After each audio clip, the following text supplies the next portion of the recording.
Test, test. 1, 2, 3. Test, test. 1, 2, 3.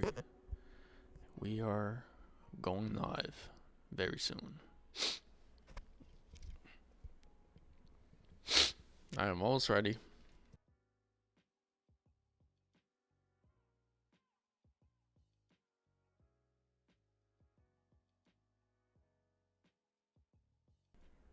Just getting a couple more things ready. And we are go.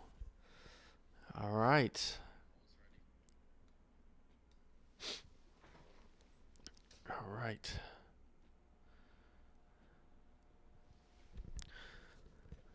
Just letting people come in. But other than that, we are pretty much ready.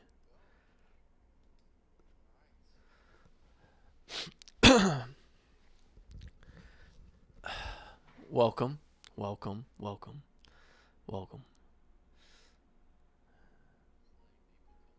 I don't know. I'm just adjusting the music.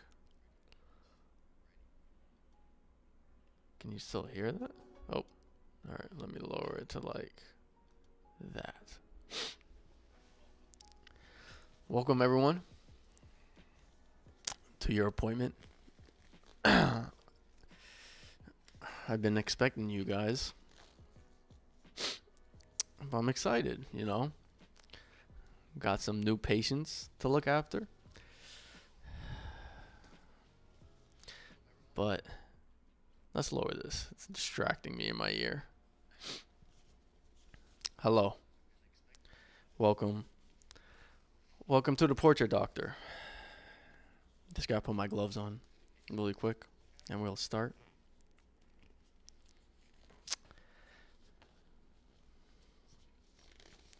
I hope everyone's doing well. I hope everyone just feeling great. In a couple minutes, we're going to be starting with something just calm. Just something very, very easy. If it gets crazy, then we'll go from there. Just a couple more minutes. Let people just come in and yeah, we'll go from there. It is hot. It is hot in this coat. It is hot in this coat. What the hell?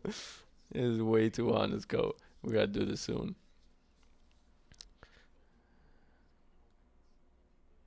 A couple more minutes.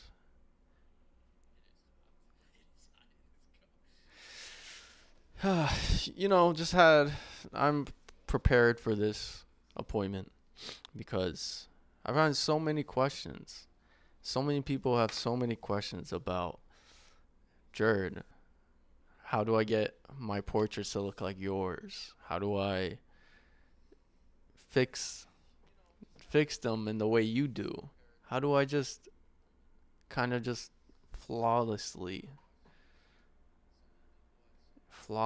just, I don't know, just look better? I want my portraits to be like, wow.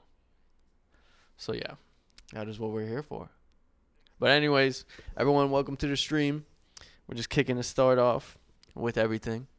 And to start it off right, because I know a lot of you are new to my client list that are looking for appointments, that are, you know, just wanting to see a new portrait doctor, a new Photoshop doctor, whatever type of doctor is going to be. So, because of that, I thought we're going to start with just a simple, very simple questionnaire. Right here is good. I think it's good. Let me move it just a little bit.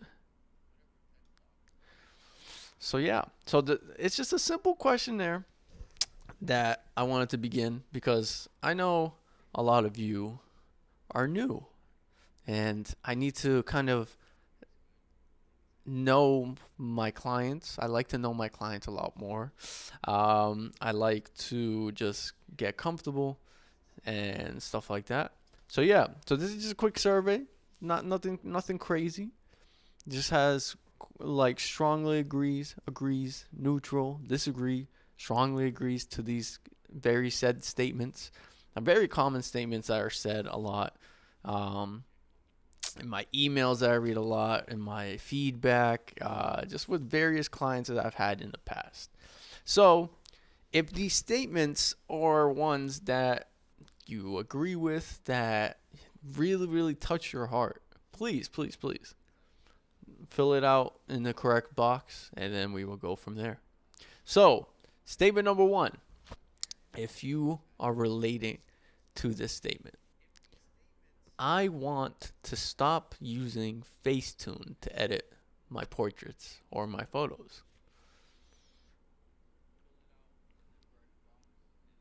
I know a lot of you do use Facetune, use various mobile apps to edit all your photos. And there's that Facetune trends. All the celebrities use Facetune. But it's 2024, and you want to move on from the Facetune app. You want to be better than the Facetune app. If that's you, click those boxes, All right, so for show of hands, I think a lot of people strongly agree with that. They want to get away from the Facetune action and stuff like that. But I'll let you fill it out yourself. Statement number 2. I dream about getting the drop the skincare routine comment underneath my photos. You long for that comment, Oof. Hold up. These little headphones are getting in the way in my glasses. So yeah, various ones of my clients have gotten that type of comment before whenever they post a picture that we've taken together that I've edited. And if you've never gotten that, but you want it, 2024 might be your year. So please fill out the correct box, and we'll go from there. I'll give you a moment to fill out your box. But yeah, if you dream about getting that comment, this is going to be your year. All right, statement number 3. I would love to give myself a little facelift when I take portraits. Just a little one, not a crazy kind of plastic surgery type of vibe. Nah, just a little facelift, just tuck up the little chin, that double chin that may be hanging out, bring out that jawline, adjust whatever you need to adjust. But, would love to have that option and not it to look cartoony. So yeah, if you would love to have that option, you see the left side of the closest one, strongly agree. And me personally, I love having that option. If I'm going to be real, I love having that option. Not every day, not every photo do I look the greatest in. I wish I did. But even me personally as a photographer, I love having that option. So sweet. Statement number 4. I want my before and after pictures to blow me away. If you want your before and after pictures to just side by side, looking at it and be like, that after picture is what I really look like. I don't know who that before picture is. It happens. If you want to just completely change that before and after, or that person who took the photo, maybe the camera didn't really capture the real you, and that after does capture the real you, what you want to portray into this world, then yeah, you know what to do. You know exactly what to do. All right. Statement number 5. I actually am not so sick of the Photoshop, like Kendrick said, and I want to learn how to use it.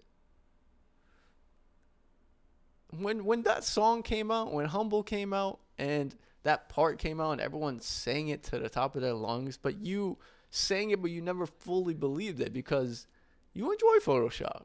You like it. You like to use it as a tool. So you didn't really feel it in your bones of how much kind of meaning it held behind and stuff like that. That statement is for you. I see you. Don't worry, I see you. Photoshop is a great tool. It's a fantastic tool. We don't need a slander anymore. It's 2024. No more Photoshop slander. You know what? Because if you just use it for like little things here and there, clear up your skin, little facelift, things like that, I don't see a problem with it. I don't see a problem with it. Have you been to other doctors that do? It's different over here. It's different over here. That's all I'm going to say. So yeah, whatever box you want to click, that is yours to click.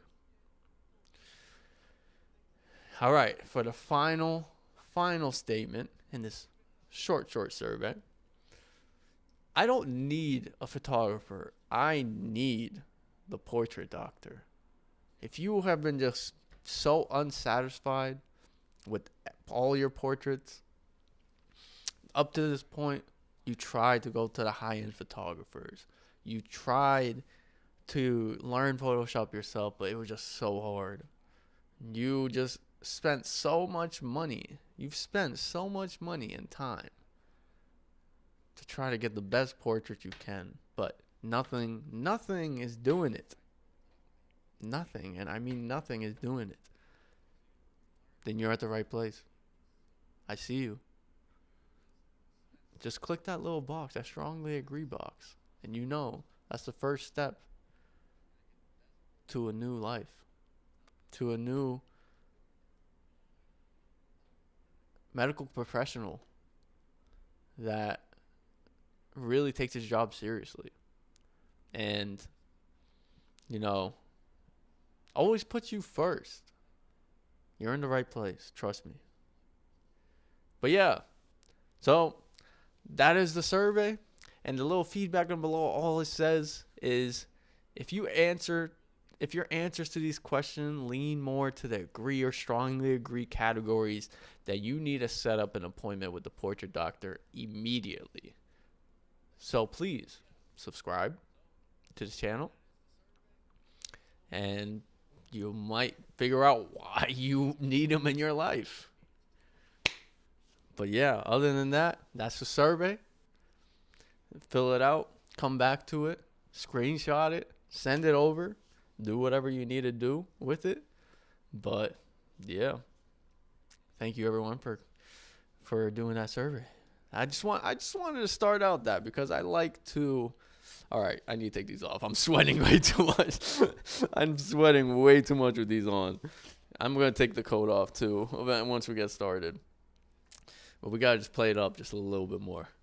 But yeah, that was just a quick survey that I wanted to start the stream off with, to just really get to know where you guys are at with everything, and with past kind of people that you've worked with and things like that.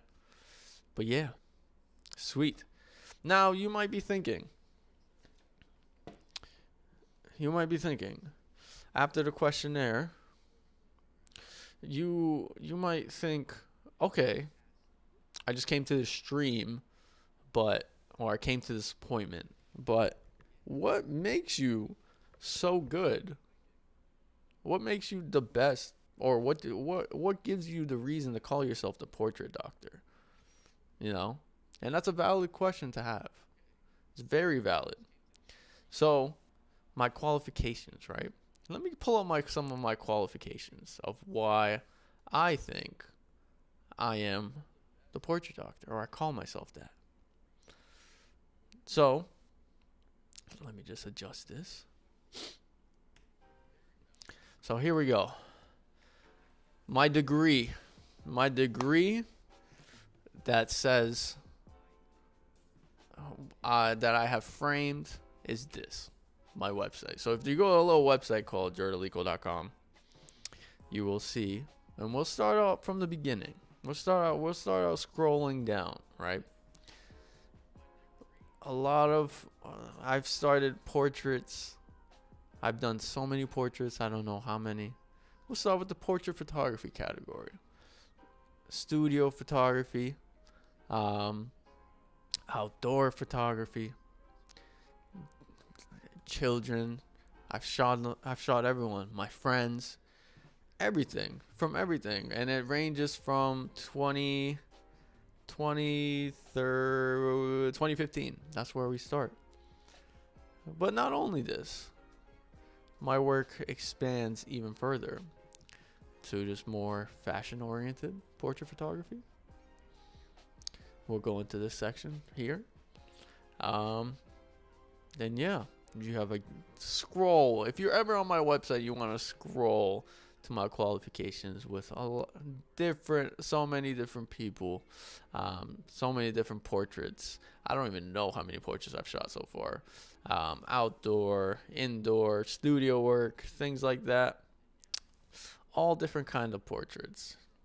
So, yeah. If anyone ever questions you and says he's not the best, you just go to the website. You tell them why I'm the best. I have the work to show for it. You know what I mean? So yeah, and then one final section. But he shoots. If they see this, it's like, oh, this is all outdoor portrait work. No. Then you go here to this section, the studio section, and you show them all the studio photography that I've done. And if this still, and by this point, if you're not convinced, then I don't know what to tell you. Maybe I'm not the right doctor for you. Maybe not. But my work is there. Everything's there. Everything is where it needs to be. So yeah. Just wanted to give you guys a little bit of brief thing of what I think. If someone ever questions, because I've gotten that question before, what are your qualifications? What have you done? And things like that. But yeah, there it is. All right, I'm done. I need to take this jacket off. That was a little intro to the stream, and give me 1 second. Will be right back. Enjoy this. Let me just take this. Actually, here. Let me just take this jacket off, and we'll begin officially.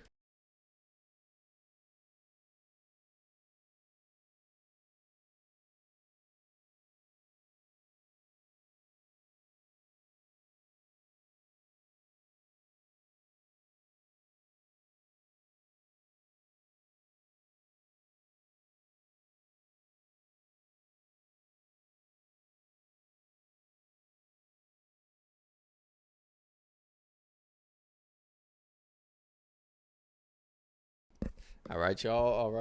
We are good to go. I had to take it off. I had to take the glasses off too, and my hair is bothering me. But the glasses have to come off because they're not the cleanest. I need to clean them a lot better. But what's good? All right, let's start this stream up. Yeah, if you saw that was the portrait doctor. I'm still him. We're still gonna do it, but that is who I embody whenever I'm editing portraits. And everything like that. But sweet. All right. Before we get into Photoshop, before we do all of that, there's a couple things I want to do. A couple like housekeeping things that I definitely want to talk about. And then we'll get into Photoshop and stuff like that. And start editing the portraits and things like that. So the first thing I want to talk about is, if in the description below, before we start, and I'll remind you again once we officially start like editing and things like that, in the description below, at the top of the description, not in the description of the stream, there's a little link here. Let me switch cameras. I think it'll be easier. Yeah, because this won't focus. All right. So I have the stream up on my phone. But at the top of the stream, you see that there's a link. It says download photos featured in the stream, right? All right.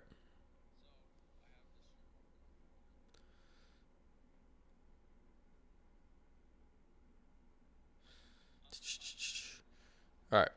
So there, I have put all the photos. Whoop, let me switch cams. I'm still getting used to all this. I have put all of the photos that that I'm going to be editing this live stream there, um, in Photoshop. For if you watch a stream, whatever it is, if you're watching it live, Ed in the chat, man, what's good, Ed? Um, if you watch the stream now, or if you watch the stream later on, the photos are there for you to download. If you have Photoshop, the app, that is the main program we're going to be using. Casey's in the chat. We're going to be using today, and you can download those photos and follow along essentially. Whatever we do, if you want to try it out, if you want it to for extra practice, it's in the top of the description. And yep, they're free for you. The folder shouldn't be closed or anything. If it is closed, then just comment and I'll open it up. I'll fix any problems you guys might have. But yeah, if you want to follow along, if you like anything we are doing, if you want to practice it on your own in Photoshop to get accustomed with it, on the exact photo that's featured in the stream, it is in the description at the top of the page and stuff like that. But if you have shop photo, I can't do anything about that then, bro. If you have shop photo, then I'm sorry. I'll do a different stream with shop photo, but I don't think you could do this, buddy. I don't know. You need help. No, I'm kidding. But yeah. So I wanted to start with that, and I'll remind once we start getting into it, then I'll remind one more time. Other housekeeping thing that I want to address before we start. The last stream got over 100 views, so thank you guys for watching it afterwards. That's why I said this in the last stream, but that's why I wanted to stream on YouTube, because it adds it as a video after the stream is done. Which, yeah, it's cool. I'm glad you guys are enjoying the streams. So another reason why I stream, and fitting it into the content, essentially it's another way to just showcase more in-depth kind of tutorials on how to do things, and how each program works. So that's why each stream focuses. And I know there's multiple because we don't finish, and there's gonna be multiple of this stream, but I want to make like streams focus on each program. So each stream is going to focus on one program. And right now we started with Lightroom. We started with the first two streams, and then now we're doing Photoshop for the next two streams. Yeah. We'll see how it goes. But that is why I wanted to start streaming, because it's a little bit more in depth. I don't have to cut myself off or make myself or cut off a lot of details like my regular videos or my regulars do. It's more raw, and editing is that way. There's a lot of things that you can't, unless you want like hour videos. It's a lot of stuff to condense into one video, right? So yeah, so that's why if you watch these streams, and especially for this one in particular, first one, I want you to follow along. If you want to try and practice the stuff that I do, the stuff I'm going through, I'm giving you the photos that we're gonna tackle today, and yeah, you can try it out for yourself. So cool. The last thing, and then we'll get into it. I promise we're gonna get straight into it. The last thing I wanted to do, I want to create a poll on my community section. Here, let me share my screen now. Let's go to broadcast mode. All right, so I'm going to create a poll here in the community section. So if you don't know already, in the channel, if you go, there's different sections, right? There's the home page. That's just a regular home page. It gives like a little trailer or stuff like that. My main videos, these are my long videos.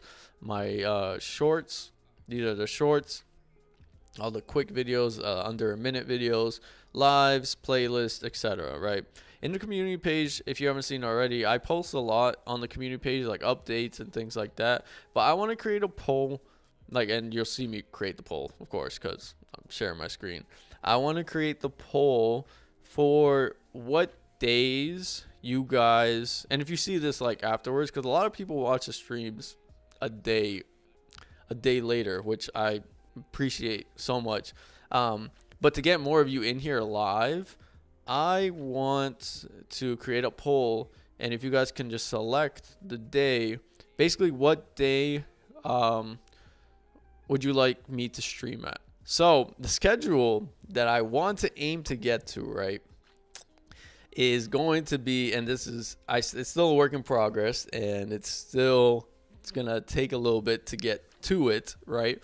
But I want to try every week one like full video, regular video, and then one stream a week, and then of course a short. Shorts come from whenever I make a full video and I just dissect them and create a short.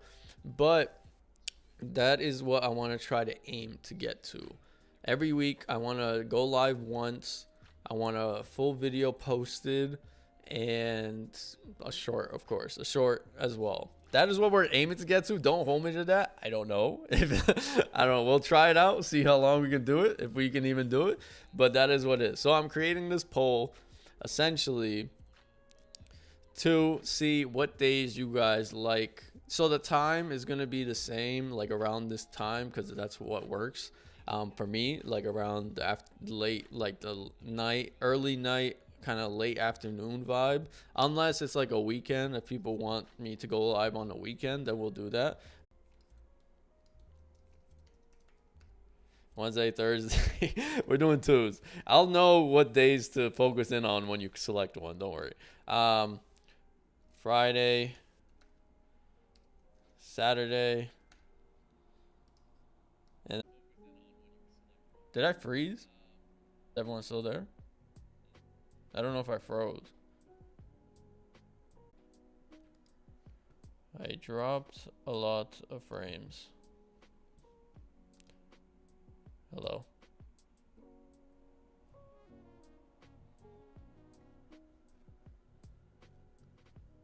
What happened?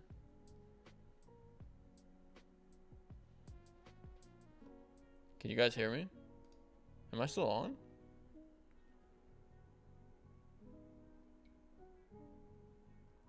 I can't even tell if I'm on right now.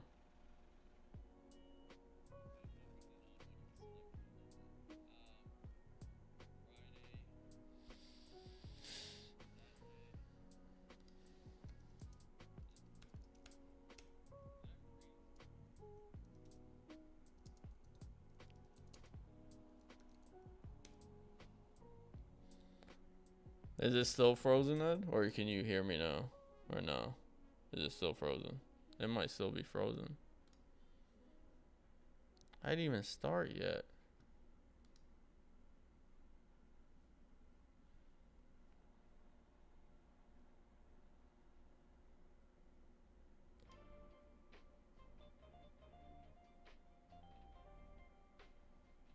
I don't know what's going on.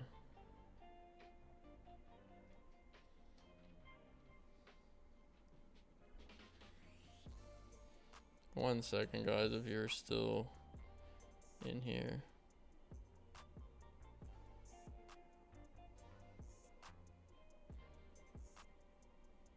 Test, test. Test, test. Test. Is it good now? Alright, I think it's back. I don't know what happened. Oh, okay. Yeah, I don't know what happened, but we'll keep going. Alright, so I was saying, I don't know.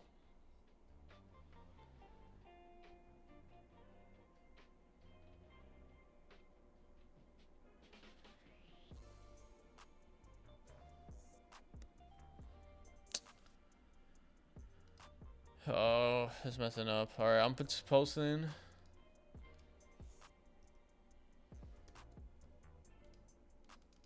Why can't I click off?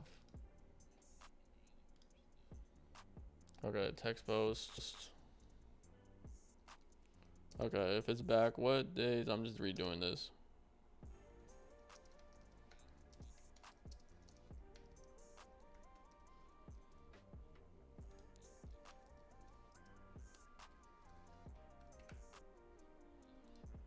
Wednesdays.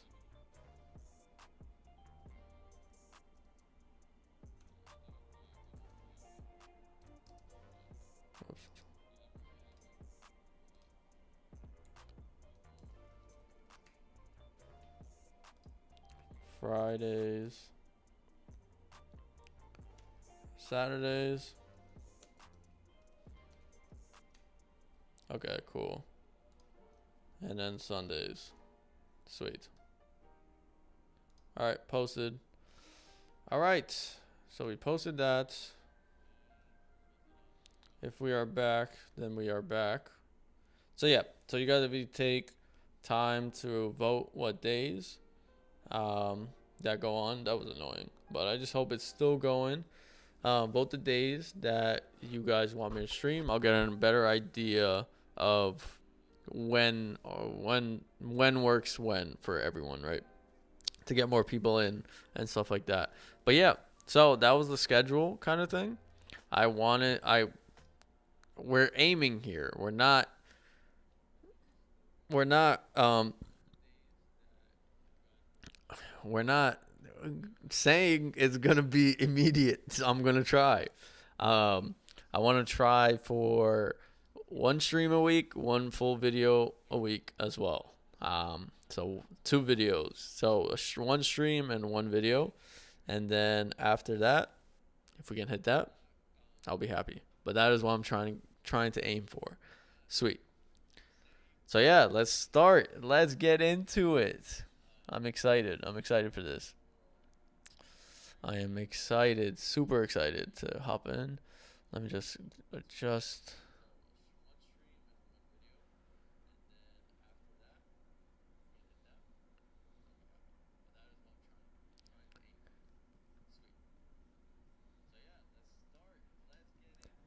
Yeah, I'm not doing a 24/7 stream. That's crazy. I don't even know what to do for that long. Okay. We're broadcasting. Sweet. So yeah, we're hopping into Photoshop. I know Photoshop can be very, very intimidating.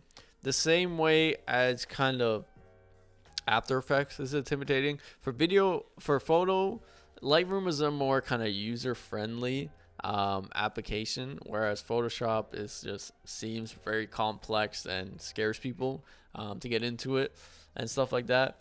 But the reason why, it's just because you have a lot of power, but once you learn the basic kind of tools and stuff like that, it's not as scary. The same with After Effects. The more friendly like user applications have to be Premiere and Lightroom. And then Photoshop and After Effects scares people away because you can do so much. There's a lot more like tools that kind of you have to learn and stuff like that. But yeah, don't worry, we'll go through it. And yeah, whatever I do, basically this is me just trying to explain things that I do, and get you more accustomed to Photoshop or all these apps. And yeah, Adobe apps. I use mainly the Adobe suite, and that is basically what I use. And for photography, my kind of process and how it works is usually I start in Lightroom to get the overall colors and the look I'm going for. This is like an extensive edit, right? And from there, after I finish to a certain point where I like the image and the photo, then I come into Photoshop and do like the nitpicky things and things like that. So, but anyways, for sometimes it's just all Photoshop, sometimes it's all Lightroom. But yeah, that's kind of I utilize both pretty much. And yeah, so we're starting out with portraits. Not saying the portrait needs like help. Like these people in these portraits are ugly. I'm not saying that. This is not that type of stream. But all of these portraits, I keep watching it like go in and out. But all these portraits I got from this website that gives like free raw edits. I don't know the exact. I think it's just literally free raw edits for you to practice on. And I've accumulated like the portraits of in there. So I don't know these people. I didn't take these photos. I'm just editing them. But yeah. So we're gonna start out with this portrait. And we're gonna start kind of basic. We're gonna start how I adjust and things like that. But essentially the first thing with Photoshop that I always do is always duplicate kind of the background. The background's always there, just there in case I don't like any direction or I mess up any direction that I head down. I kind of always make a duplicate. That way, if you're thinking about Photoshop, just think of like layers, right? Every time you do something, every time you are kind of making an edit, making making like any type of adjustment, just think of it, as like a new layer to everything. So that's why the background's always locked and I always make a duplicate, and this is like my first real kind of like thing that I edit on, right? For the photo, for where I always start with a photo before with a portrait in particular is kind of with the skin, right? I want to just adjust, and with the typical photo and stuff like that, with the studio photo and portraits and things like that, not saying and you need to do this, but usually I just try to smooth the skin, smooth any blemishes and things like that. So that's where we're going to start with this photo. The first thing to do in my process, it might be a little tedious, it might be, if you want to do like a basic kind of healing and things like that, there's a spot healing brush over here, and you can take it and you can just kind of really just do that, right? I just take a little bit of a like an extra to the extra level. So the first thing I do is kind of turn this into vivid light, and then from there I kind of invert. I invert it. So I just changed kind of the style to it to look vivid light, and I just inverted it. That's all I did to it. I go to filter here. You go to other. You go to high pass, and usually I keep it around 20. 20 pixels is enough, in my opinion, that I figured it out, and I press OK. So from here, when this is what you should be getting. Trust me, trust the process. From here, that is when you want to create a layer mask. So we create a layer mask right here. The only thing we need to do is make sure the layer mask is black, not white. We'll change it back to white in a second, but right now we want to take our paint bucket tool, switch these two so it's black, and then just splash it black. So that way it just disappears, right? That's what it looks like. So from here, now we switch them again back to white, the color white, and we select our brush tool. So from here, we can go in to our skin and basically like brush away any like unwanted kind of blemishes. It just smooths it out a little bit, smooths out the skin. I don't like to overdo it because I don't want it to look fake. Like some parts it's going to look fake, right? Like that, but really it only looks fake when you're like zoomed in, but zoomed out it doesn't look bad. But I just don't like to overdo it. I just like to do it slightly here and there. Sometimes blemishes don't work out. It just, the next step will make sense why I do this extra point, and then it's like an extra like refining kind of take on it. Some points might seem a little dark, but don't worry, there's still another step to it. But I just kind of just go around and just really, you can just select what you want to select. But if I see a point a little bit too far, then I kind of just leave it, right? Because I think the spot healing brush, when we're going to do it next, will do a great job anyways. But any point where I feel like just needs that extra bit of paint, that's why I do this first, right? Like, and just go throughout the photo. Kind of just paint it out. Any like just blemishes you don't want to see, anything you want to smooth out a lot more. That's kind of basically what I do in the beginning, just to get a smoother kind of photo, smoother kind of complexion. Because when you're doing studio and when you're doing portraits, it sees a lot of the detail, right? It sees a lot of the detail. But I can go even more extreme, and like if I'm painting over it, it kind of kills that detail. Like that still looks, it looks crazy zoomed in. But say I wanted all that off, right? And I do that. It looks crazy because you know exactly what I did. But zoomed out where the photo is going to be, like, it just looks clear. So if you want to go that route, you can. And for like beauty portraits and things like that, that's usually the route you do go down. And you just still don't have to overdo it. So we go here, and just for this photo, I'm going to do it. Eric's in the chat. What's good, man? Yes, sir. We're just going over how I basically get rid of pimples at the moment. Case, I'm not. I mean, I could Photoshop a little Dino Nugget in here, to be honest, but we'll do that later. But yeah, so essentially to this layer, all I'm doing is just painting over, and this is more just like an extreme kind of take, just an extreme kind of smooth take on the skin and things like that at certain points that maybe are a little bit too sharp. But yeah, so I'm just going around seeing if there's any blemishes that I might just use that little extra bit of softening. It works very well. And this brush, this type of brush works very, very well in kind of darker spots, but also highlights.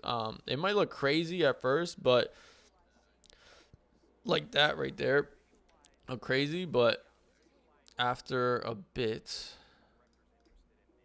like there's points where I'm like doing this and I'm like, I'm ruining the photo a lot. But after a while, after you trust the process, it really, really works out in the end. So I like that.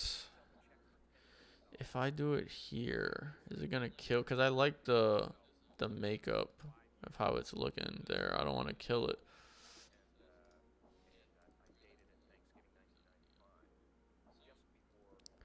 Because you could kill it if you really wanted to. But I think that's good. For here, I'm just gonna do our eyebrow just a little bit more.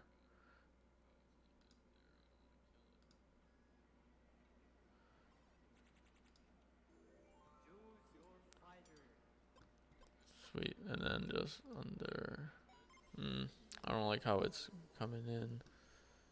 All right, I feel like that's good. It didn't need, this one didn't need a lot. I know there's those blemishes here and there, but it's also a difference when you zoom out and you work like this. And yeah, so from here, I'm gonna duplicate my background one more time. If I'm happy with it, then I'm taking both of these and merging. This is the extra like bit that I'm talking about. So I'm gonna merge these layers. Just select both of them and merge these two layers, and it's gonna turn into one. Basically, right there. So now we can use just a regular spot healing brush tool. Here, that's when you go in and basically just take all. One second. I just realized also you guys cannot hear the music. Or can you guys hear the music? Oh yeah, you can. Sweet. I'm just turn it up a bit. Maybe not that much. Is the music playing? I don't know. Alright, so basically you see what I mean? Now, because we took that extra brush, in any points where we feel like it's just not doing the job. Like you see these light leaks here and there. Now the spot brush works almost like twice as good as if we just started with it. It just basically I don't know exactly why, but essentially now it just turns it into for it to be like more powerful. So that's why I do like the extra step, which many people might think it's like overkill and there's too many things to remember, but it's not too hard to just to know. Once you get it down, it's like it becomes reflex. So yeah, so I just go in where kind of the first brush kind of went a little too extreme, and just adjusting with the regular spot heal brush, and then to say if these other points I didn't really like. Yeah, that's basically it. It's just a lot of tedious kind of with portraits, especially with like up close portraits and stuff like that, and you're trying to get rid of basically everything. It's just a lot of tedious like little things, right? We're basically clearing up skin here. We're skin doctors. We're makeup artists. We're cleaning up makeup, things like here, things like there. But yeah, so just refining a little bit more. And for reference, here, no, this is good. For reference, this was before, this is after. There's some points where I look at that. There's some points still that I want to fix. It's just not blended in well. But yeah. And I like to start that off first before I like actually edit the photo and like the colors and stuff like that. It's just easier that way. And sometimes it's not, you just have to keep tweaking it and keep like brushing in to just fix where you want to fix. And another great one is like the patch tool that I also utilize a bunch. The patch tool, if say the brush tool isn't working, the patch tool, you just do a little zone here and you just kind of move around to a different zone that looks better, that has like basically to try to emulate it. And yeah, so that looks a lot better. Sweet. So yeah, for this one, I don't think it needed too much. It was just a little bit of adjustments to smoothen out kind of the blemishes here and there.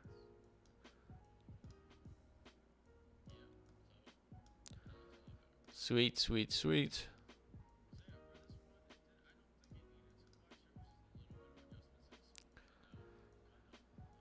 I know, like, this was extreme to the nose, kind of killed the makeup here, but I just did it just to show, and we did it.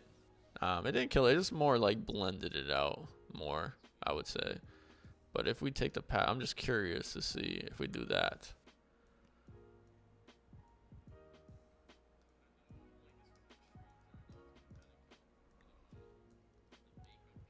Yeah, no, it just doesn't work. All right, that is the take we're going to take on this. Sweet. So from here now, I like to edit my subject and my background separately. So, but that's only also when it's like not shot right or it's underexposed or overexposed, and there's a big difference. With this one, I still am gonna do that, and then we'll go from there. So I want to take my selection tool, and there have a select subject button. It doesn't do it. What it'll do is Photoshop will do its best job to kind of select the subject on its own, but you see it just messes up some points. So you just want to go in, just kind of adjust it to your liking. This doesn't have to be perfect either, but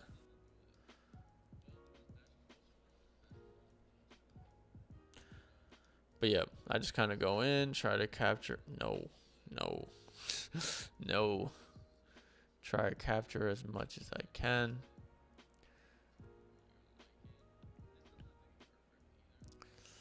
I'll do more adjustments. So if you right click and select and mask to your photo, that's where you can go in and do a more kind of clear cut adjustments to the photo. So you can use like a paintbrush kind of tool, like how I am, to capture more of the things you want to do.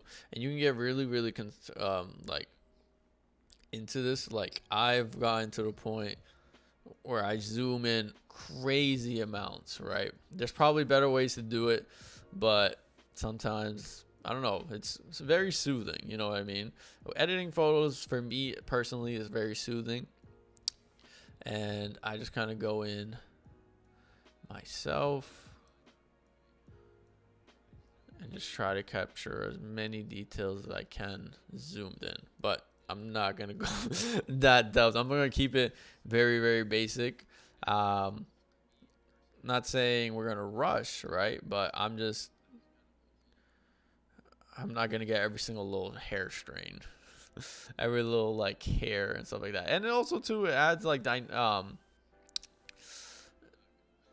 it makes it more dynamic, right? If it's not all just one singular,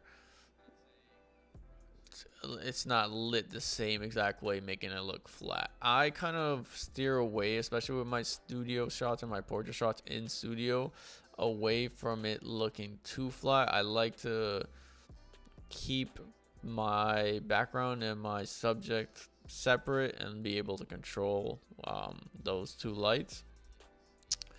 But yeah,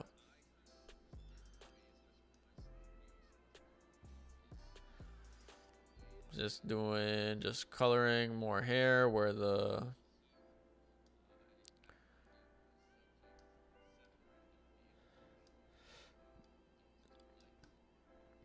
so right here is very important that it's in. And then this is gonna be annoying, but I'm going to I don't know why sometimes I had a hard time with the jewelry. So her earring right here, I have to get it in. Her earring right here, I have to get it in. There's 5 people in here. Welcome everyone. We are tackling our first photo of the night in Photoshop. Right now, all I am doing is kind of creating a mask to my subject, and I'll explain further once I'm complete. Once it is complete, right?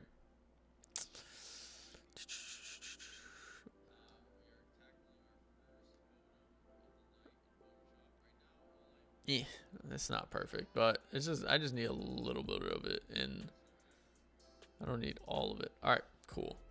Is there any other main points that I need here? Just this. All right, cool. Now for smooth, I like to keep it around like 25, and for feather, I like to keep it around 2.5 there. It just makes the mask a lot more smooth in my opinion. And the feather, if you aim it up all the way, it just makes it, yeah, well, that's way too much. That's way too much. It just smooths that line basically more, and it makes it more believable in the Photoshop like realm, right? It's not like cut out, like basically the more smooth it is, then it won't look like you physically cut out something. It'll feel like it belonged. Okay, after that I just hit OK, and essentially double click, layer via copy, and now we have our subject on its own kind of its own layer. So from here, now for the subject, or for any of the photos, you can do like these other adjustments here, which I originally do. But I also like to, if I want to take it a step further, go into the filters and pull up like the camera raw filter. Sometimes, and I'll show you in the next photo, I do this in the beginning, which I'll do in the next photo, because as soon as you import a photo into Photoshop, the raw filter or the adjustments in the beginning pop up first. But for this one, you can click that filter once more on any layer you want, and particularly if we're just doing the subject layer itself, we can just adjust that. So for exposure, raise the exposures a little bit. It has almost every single dial that like Lightroom has. And you can do like different profiles if you like an artistic look. If you have like presets the same way that Lightroom does have and stuff like that. But I don't have too many into Photoshop, because when I get into Photoshop, I try to keep it like very basic like adjustments and stuff like that. So we're not gonna add one of those. I just wanted to show that it is there and you can get like adjustments for it. I want to lower the blacks a little bit. I want to just play around with the whites, see.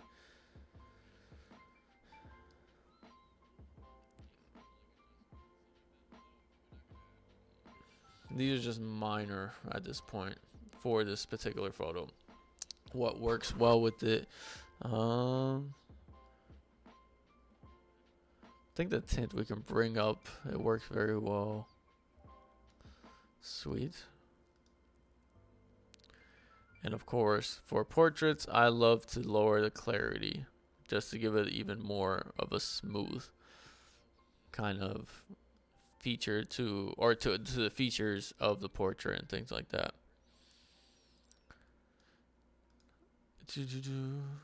And here just a minor kind of curves that you can play around with, the same as if they were out there.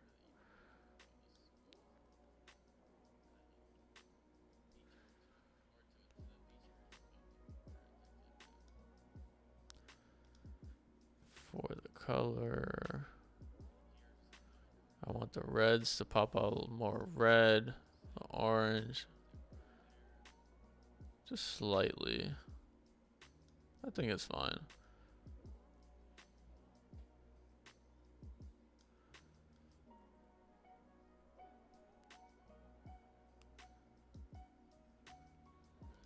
All right. Yeah, we don't need to do a lot. Sharpen, I just like to sharpen them just a bit. Yeah, that's pretty much good. I think that's good. It's just minor kind of tweaks here and there, but just to the subject itself. And boom. Nothing else has been affected. Because already I like to just separate, like I said in the beginning, I like to separate the background from the subject anyways. And if everything was adjusted exactly how everything is, it makes it more flat. And with this, with a color background, it's very easy to get a flat photo. But this is kind of the tweaks we did. Was very basic, but it makes a huge difference. This is the before, the after, to like the overall color. It makes a huge difference because now it's more balanced with the background and the color of the background than it was before. And if, say, I tweaked the background at the same time, then that saturation would have, the background is already very saturated. Like here, if you look at this photo, the background's already saturated up here, right? And if the portrait's here, if I'm making adjustments that affect both of them and bring out more color, it's just going to do this. Basically, just going to go up. But if I isolate the subject from the background just to try to bring up the color like we did, now the before, the after, this portrait that's down here is now at the same level playing field, and in terms of color, in terms of lighting, and all that. It just looks more like put together, and that's what we're trying to go for, right? So, perfect. Basically, all that to say, perfect. And that's why I do that. So, now you might think, all right, cool. I love that. I love it. But the thing I don't love is I can see that the backdrop ending and there's a black shadow. What are we going to do with that? And before, you would have to do that yourself. There's still ways to do that yourself. But there's a great tool, an amazing tool in Photoshop that they added that is called generative fill. That is AI, basically. And it almost does the work for you. Let me show you an example. of generative fill. If you haven't seen the video that I've done on this channel of generative fill, it is an amazing tool, and I utilize it the most, and I've added it into my routine for minor things to add to a photo, such as this one. An example, I've utilized it multiple times when it came to studio shots. Shots to extend my background, because these backgrounds aren't the biggest. I don't have endless white psych walls just yet in the studio and stuff like that. So I utilize this to extend the photo, extend the backgrounds, extend the paper, and things like that. So basically, you can take this little rectangular marquette tool. It's the easiest. You can take anything, any selection tool that you want, but because this is easy, I'm going to select up here, and then this little button pops up once you make the selection that says generative fill, right? Just click it here. You can enter any prompts you want, but I'm just going to let it generate, and if that doesn't work, then we're going to have to enter a prompt, or we're going to have to do it ourselves. It usually does a really great job, though, if you include like bits of the background or bits of like the color and stuff like that. It does well. It's going to be really, really embarrassing. MP's in the chat, man. Come on, man. But bada bing, bada boom. It gives you 3 different options to choose from. Like boom, boom. But I'm going to lower it just a little bit because I can see the line. It didn't do a great job with it, but we can fix that. Let me do it one more time, but just lower.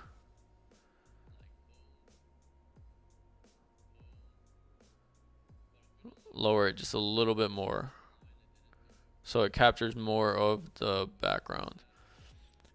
But yeah, just general fill, generate, just let it work. It's magic.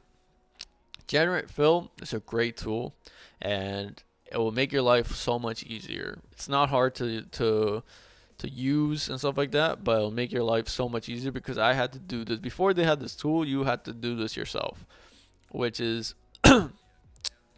very annoying, very tedious at times. But see, option 1's already great. What's option 2? Even better. It blends in well. This is just picky and choosy at this point, but boom. We'll go with option 2. But you see that. Now you see me. Now you don't. And we fixed that, basically. And for this photo, if you go in, we can blend it in even more. If you go here, little tool, if your generate fill is not the best, just make sure it's selected, and take, okay, let's turn to a smart object. We like you.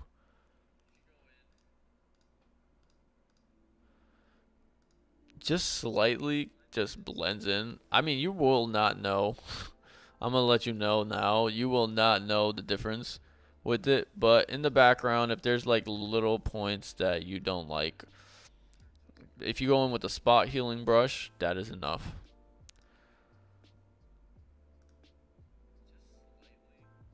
Sweet.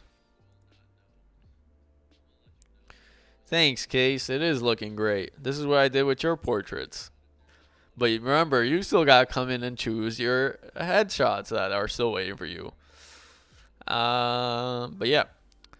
So now for the final touches, I do like the table at the bottom. I don't want to get rid of it. We could get rid of it if you want to see. For example, if I want to get rid of that table and I want to select just the table or whatever this is, and I want to change it to something else, I'm going to select that, not the dress. This is just show you. Generative fill. Let's just see what happens. I need to select a bit of the red background, but let's see if it's smart enough to see. If you want it to be something else. If you want it to be reflective. If you wanted it to be, it can extend her body. I know it messed up here. I need to just select more of it, which is fine, I think. But this is crazy. But we're not going this extreme. With this photo, we're not going to go this extreme. The final things I want to do this photo is just more more basic edits to the color and things like that. So I'm creating a clipping mask. So to create a clipping mask, it's only adjusting the subject layer. That's what you want. So now any kind of tweaks I can make to it is just for that adjustment layer. It's just minor things. Yep, just wanted to bring that out more. Play around with the hue, lower it so it only selects that. Make it more natural.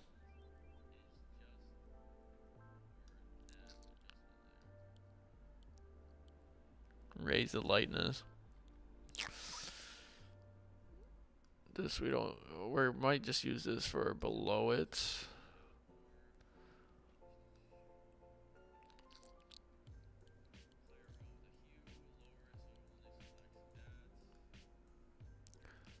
Love that. All right, bring one more curve. So this is affecting everything underneath the portrait, which,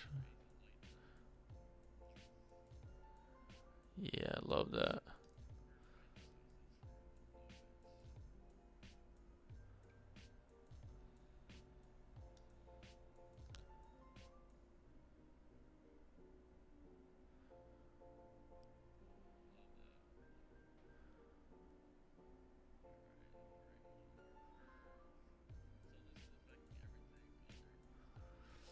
Sweet. So yeah, for that picture, I think that is.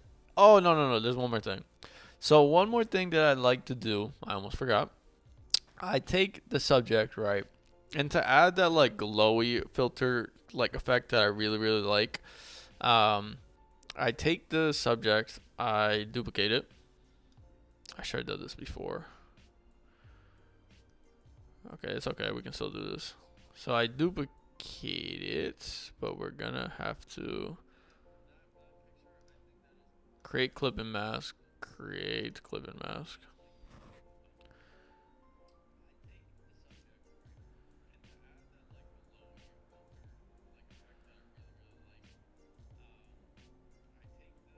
Wait. Forget I just did that. And this out. It doesn't matter, but alright. So I'm gonna merge these. I know I can't adjust them afterwards, so that's the thing. I'm going to merge these layers. Merge layers.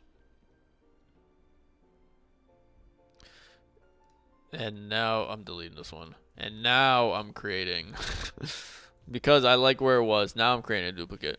So filter here to blur and Gaussian blur, right? I like to add a bit of Gaussian blur. I think like 7 around there is good. 7.5, you can play around with it. Sometimes I like extreme. Gaussian blur. And then if you do it and you lighten it, or screen if you want extreme, but lighten is usually enough. It just gives it a little bit of a glow factor. Yes, it's blurry, but this is what I do for it because it's blurry. I'd like to keep it like at highlights, at certain highlights. So everywhere else, like say the face where I need it to be in focus, I just erase, right? I erase it in a lot of, especially around the eyes, the nose, where I want it to be in focus, which is the majority of the face I need in focus. I just get rid of it. Which is stupid at times, if you would say.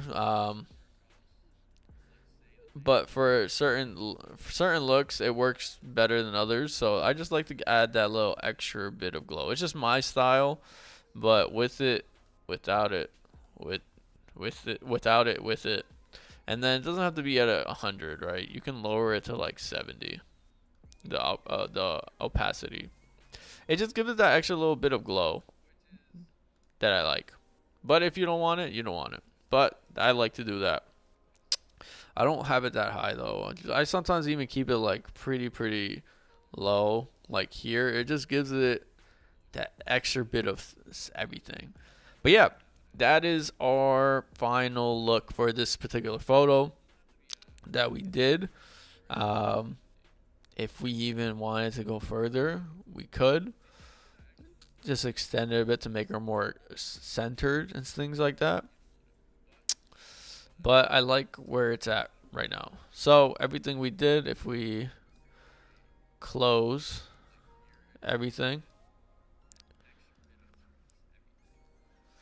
this is the before, and we fixed kind of the blemishes, the pimples, and things like that. We then added, we then separated the subject from the background and did little tweaks to the color of the subject.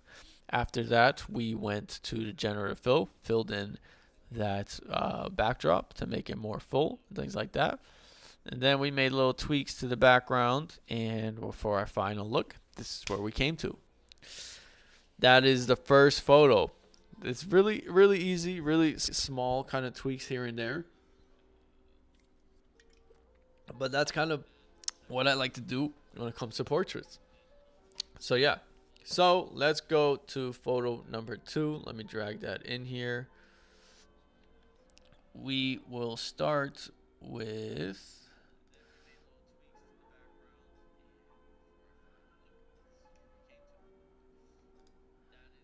Let's do...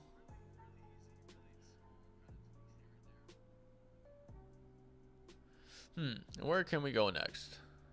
Let's do this one. This one's a little bit more extensive, but not a lot. And everything, it's like a repeat of everything. See what I mean? Once you put it in to Photoshop and things like that, this will pop up. This is a camera raw effect that I showed you before.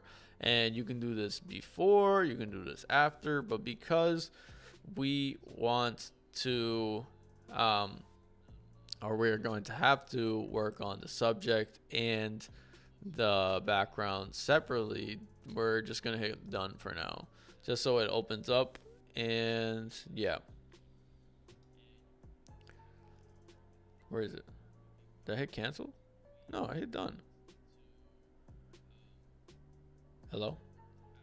Did I hit cancel? I may have hit cancel on accident. Oh, I hit done. I didn't open. Hit open. Not done. Open. All right. So yeah. So the same way I start out with it, I'm gonna start out with duplicating the photo itself. And through here, I'm going to select subject and separate the subject from the background. Because it's not an up-close photo anyways, I don't need to do too much to like fix like skin and stuff like that. I'll do minor work, but because it's more of a full body and it's not really focused on the skin, even smaller blemishes is fine. It's not going to be seen. But yeah, so we're going to select the subject, select and mask to right click for the subject and stuff like that. And it did a pretty good job already. I can go in. I can go in like here for the hair. And just get the white backdrop as best as I can. Oh, out. Because you'll see why once.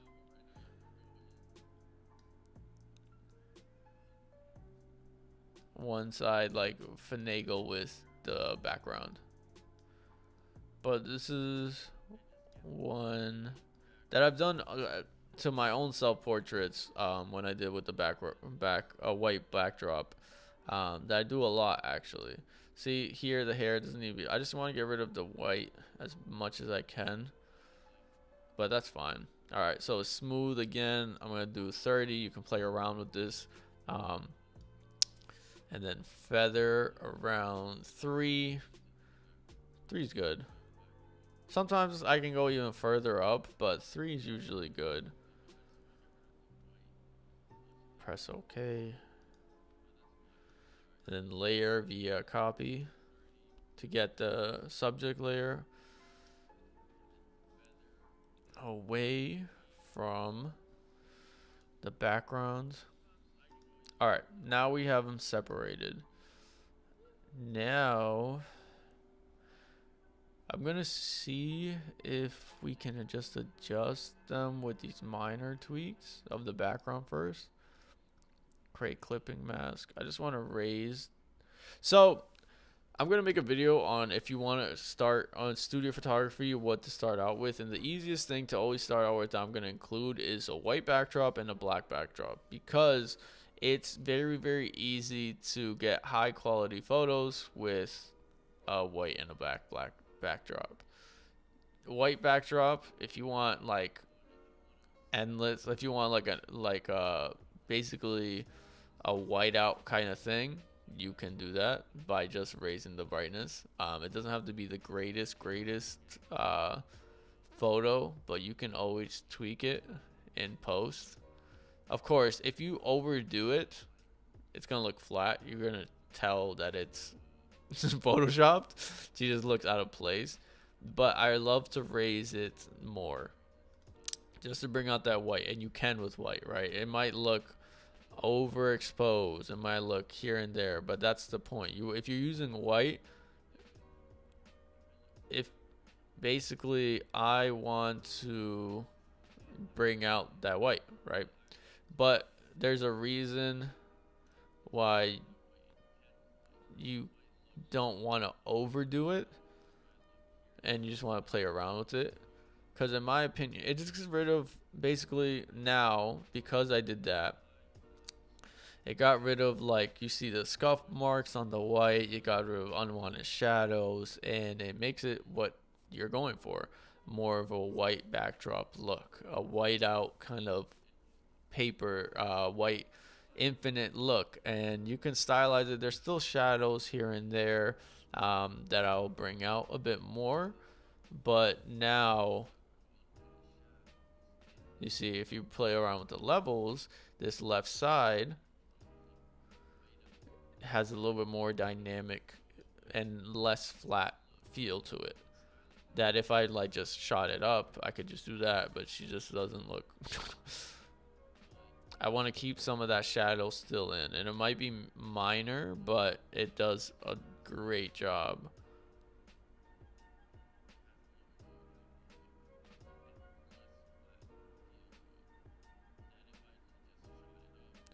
Sweet. Dope. So that now, if I'm adjusting, if I go in and I go back to the filter and the camera raw filter only to the subject, I can now see, and if I wanted to pull, you can like play around with this, lower it, so you can see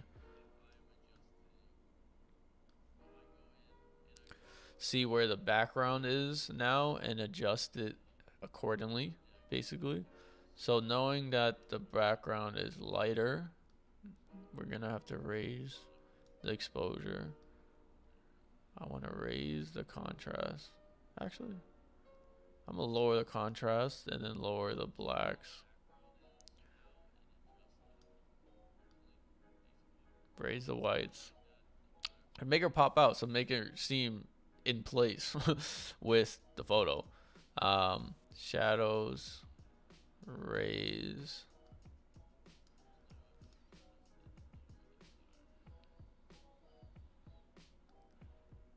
She's just a little bit too warm.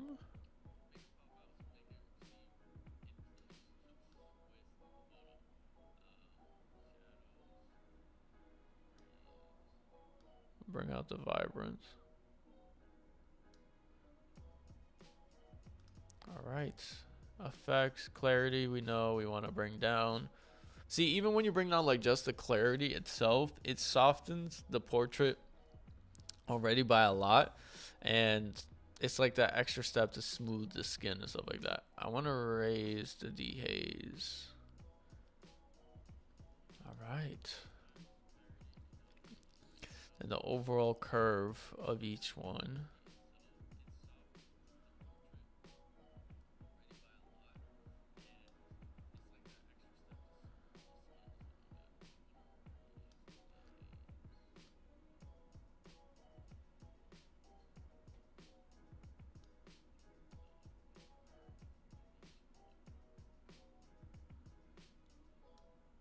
Yep, I like that.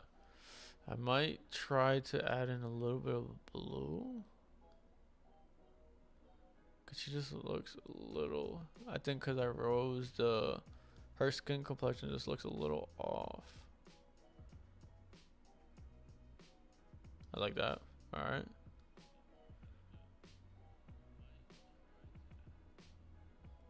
Sweet.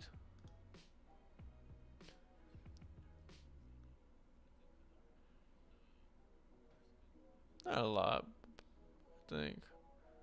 Just very, very small. All right, cool. I like that. The reds. No, I like the pink dress, the orange.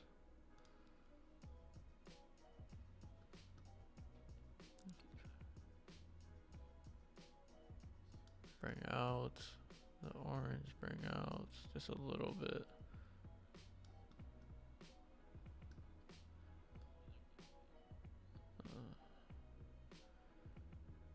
I'm just matching, like, as I'm making tweaks to the overall colors and stuff like that. I always like to use a regular photo, of course, as reference to not overdo it and mess up my skin complexions or the people's skin complexions that I've shot, and stuff like that. So always keep in mind to, if you're making adjustments, always have the reference photo to work off of, because it's very, very easy to like a way something's going, but then you completely mess up someone's complexion, which could happen. Make people look extra yellow, make people look purple, make people look blue, and just not natural at that point. Unless you're going for something really, really stylistic, which you can, then yeah, go ahead. But most of the time, I am always not trying to veer away to make someone, well, at least let the colors affect their complexion or their skin color, and stuff like that. I want to try to keep it as natural as possible when it comes to that. Unless, again, I'm going for a more stylistic overall photo. But for portraits and studio photography and stuff like that, unless I'm doing very, very moody work, that's all one color and stuff like that, always try to keep it aligned.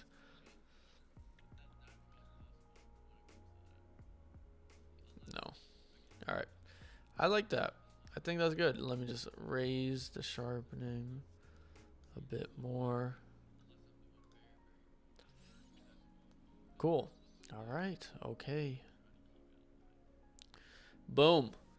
And now it seems more put together with the overall background, because this was it, the before, and then we adjusted the background. Whoops.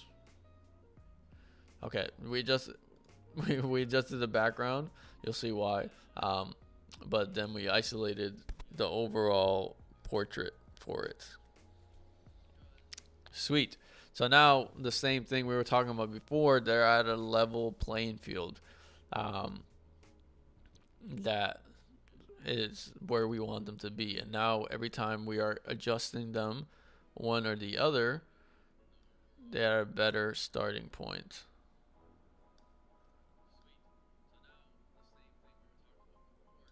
Dope. More kind of adjustments to the background.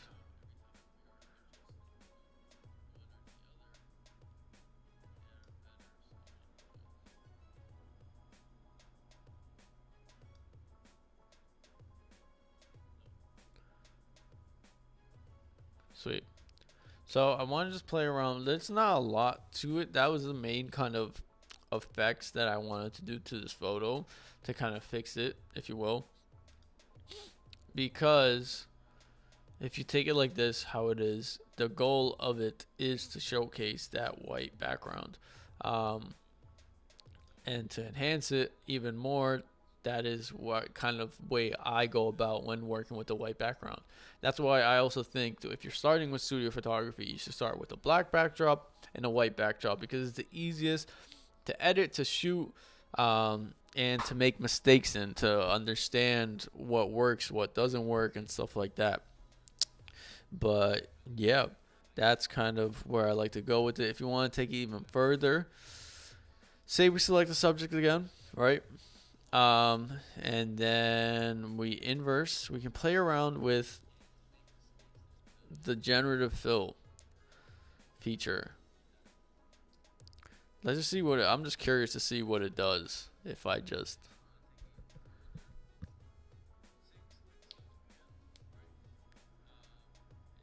want to see what it does. It's probably gonna mess up so crazy.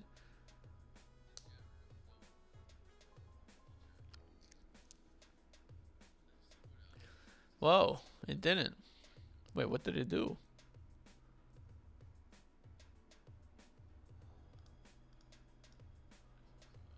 What did it do?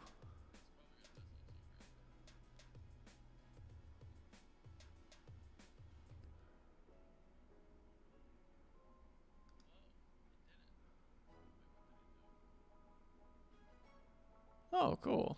See, it needs to be a lot more clean of a cut and stuff like that, but you could utilize the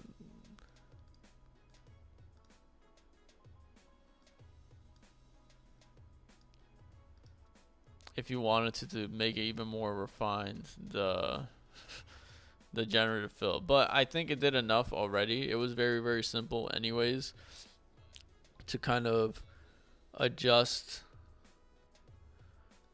what we wanted to adjust. And of course, it didn't adjust everything perfectly, but I was going to go in with a spot tool on the background to adjust any blemishes. And if I can see, I can keep playing around with it and raise the brightness, but then that's when you have to be careful, because you can see basically her being cut out. What did I just do?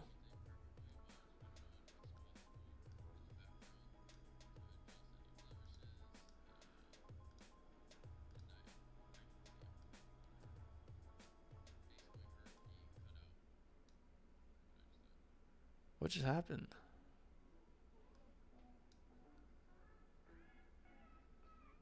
I'm sorry if the stream goes in and out. I don't know what just happened.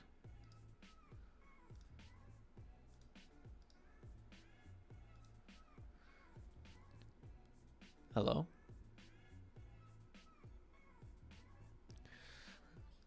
Alright. Alright, we're back. Sweet. So, yeah, I'm just going in and I see a lot of spots still on the floor. Just gonna adjust, just spot heal it as much as I can, just to clean it up.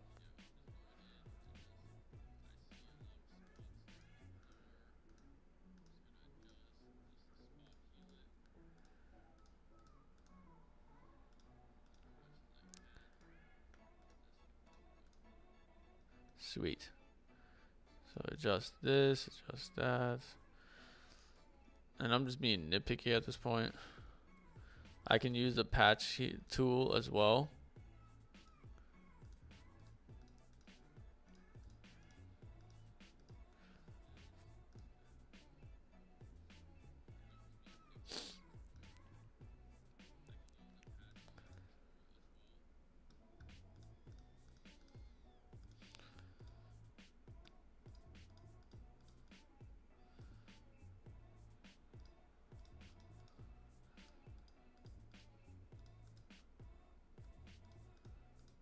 Yes, sir. All right. It's working it up. It's cleaning it up as much as I want.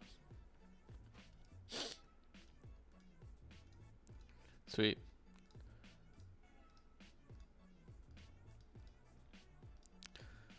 And of course, you can do this excessively.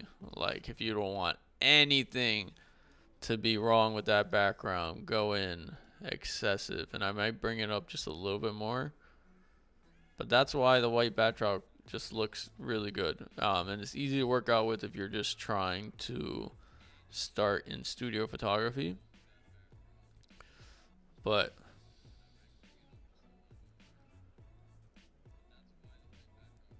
here it is. I'm going to just tweak it just a little bit more. And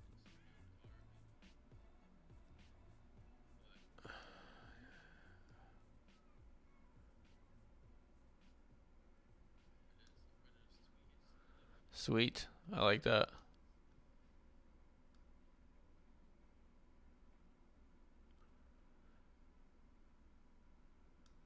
Dope. So yeah, so I didn't need a lot to do.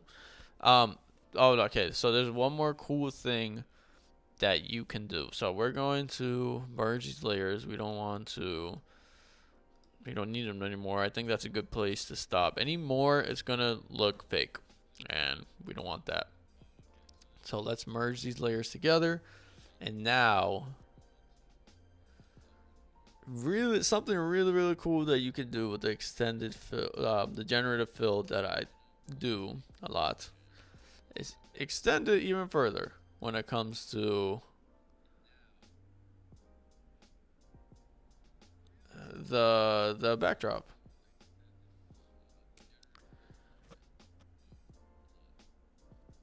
So I'm using a crop tool essentially right now to extend the photo. And you will see that essentially it's empty, right? It's empty. Why are you doing this? So essentially with the generative fill tool, you can make it seem like it's more than it is. So generate fill, just increase the background even more to make it seem like it's taller than it is, make it seem like it's more kind of filled, and stuff like that. So yeah, so let it work its magic.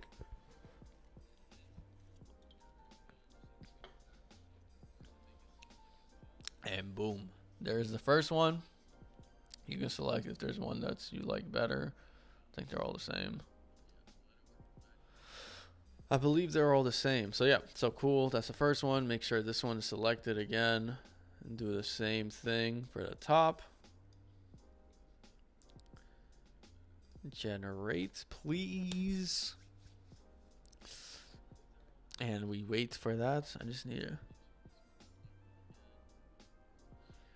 Sweet. All right. I just need to check if there was music playing. I don't know. I hear it in my ear, but I don't hear it out there.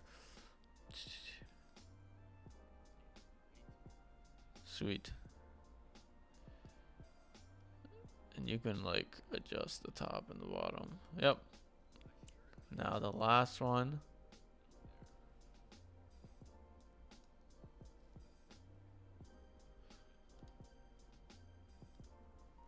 I'm telling you, generative fill, this is what I utilize it the most for.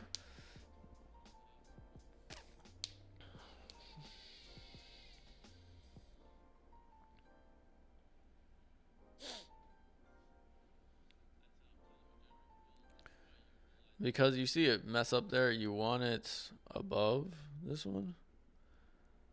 No. Maybe it's just the wrong one. That's better. What about this one? Yeah, that's better. Sweet. And just like that, you basically extended your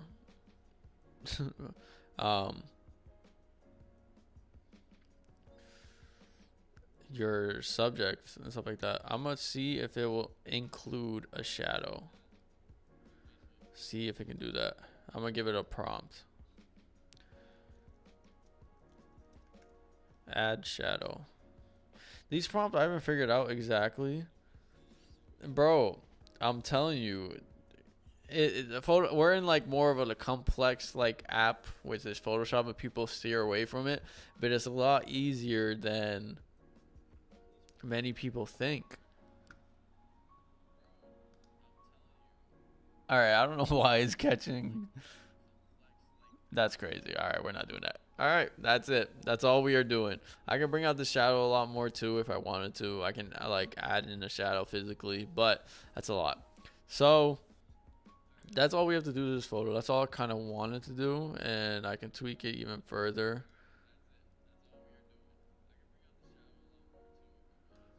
But essentially, this is where we started. Oops.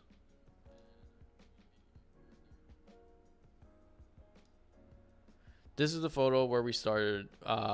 We isolated the background. We isolated the subject. We made tweaks to the subject. But then we also isolated the backdrop to bring it out even more because it is a white backdrop, and the goal of it is to make it look white.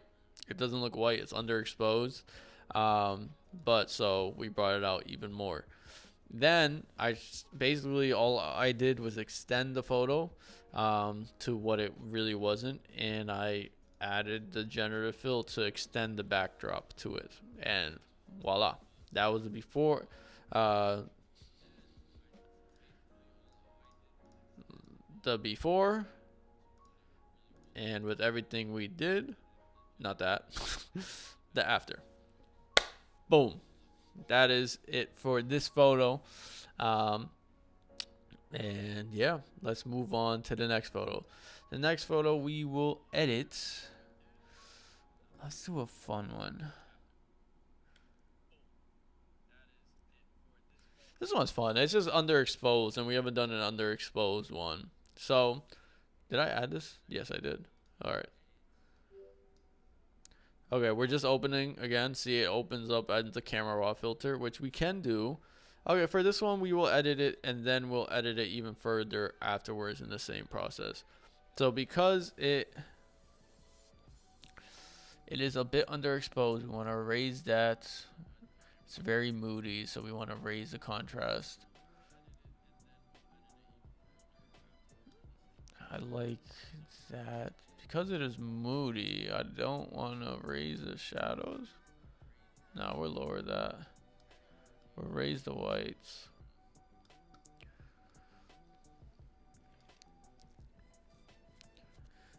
A premiere stream? I don't know if, bro, YouTube got really, really strict copyright infringements that I'm like the music here now. I have to select like a copyright free. If it was, I'm gonna look it up, but I doubt it. I don't know. I would love to do a premiere stream, bro. But I think you can't stream a live sporting event unless you got like the deal for it, right? I don't know. Raise the temperature because I love the yellow light on the subject. No, the tint is fine.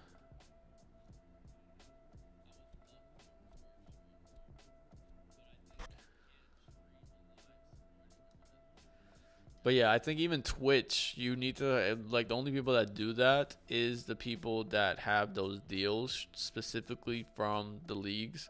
Like NFL, I know Nick has it for NFL, Tim has it for NFL, but they're linked directly to the league.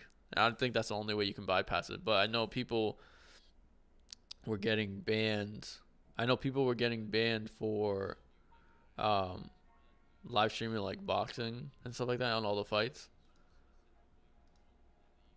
All right, I like that where it's at. All right, let's open it just like that, just to showcase that you can make adjustments to everything all at once in the beginning, which it was just a little bit underexposed. Um, but yeah, our first male model of tonight, and it's a very moody kind of shot to it. So what we're doing, and because his face is a highlighted in, not highlighted. His face is a prominent part of this picture. I still do the same way as I do male or female. It does not matter to kind of adjust the skin. So essentially, duplicate the background, do vivid light, the same kind of process we were doing with the last one. Set it here to the blend mode to vivid light. Invert, Command I to invert it. Then we're going into filter. We're going into other, high pass. We keep in high pass again at 20. This is where I can like to keep it. It works. It's worked the best in my opinion with every photo. Sweet. So from here we hit OK. We come down here and create a layer mask to our photo.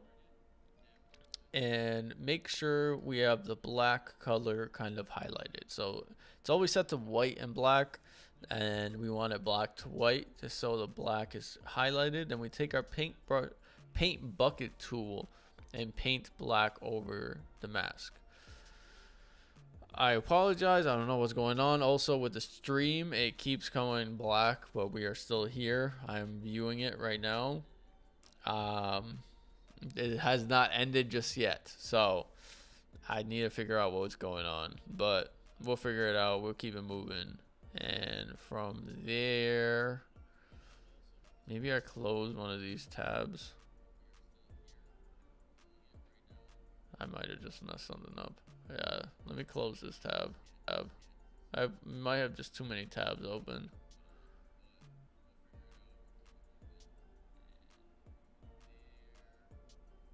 I didn't open you. Or am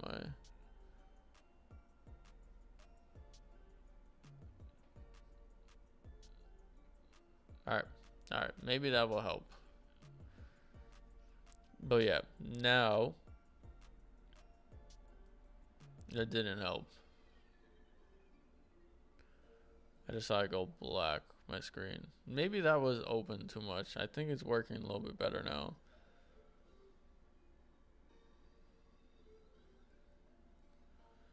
We're still a work in progress over here, so but yeah.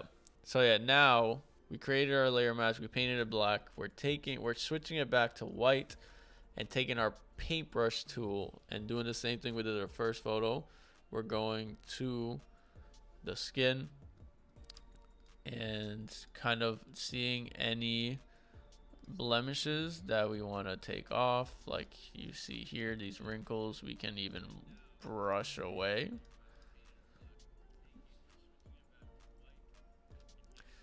It's like that first wash, right? That first wash that kind of gets rid of, or does the best to get rid of like blemishes and things like that.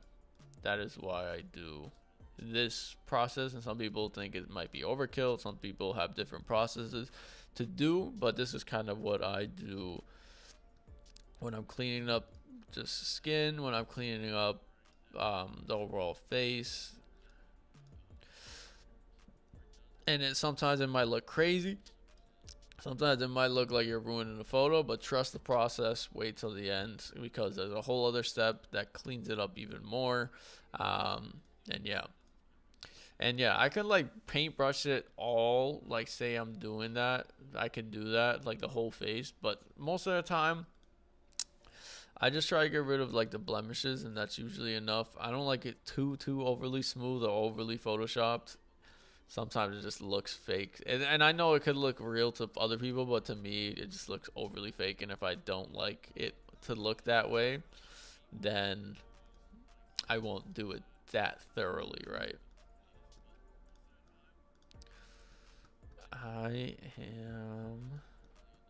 So I'm going over this. It's very like tedious. I mean, to me it's very therapeutic. You can do this like better ways to automate this to do it a little faster, but I feel like this is very therapeutic in my opinion, so I like doing this anyways.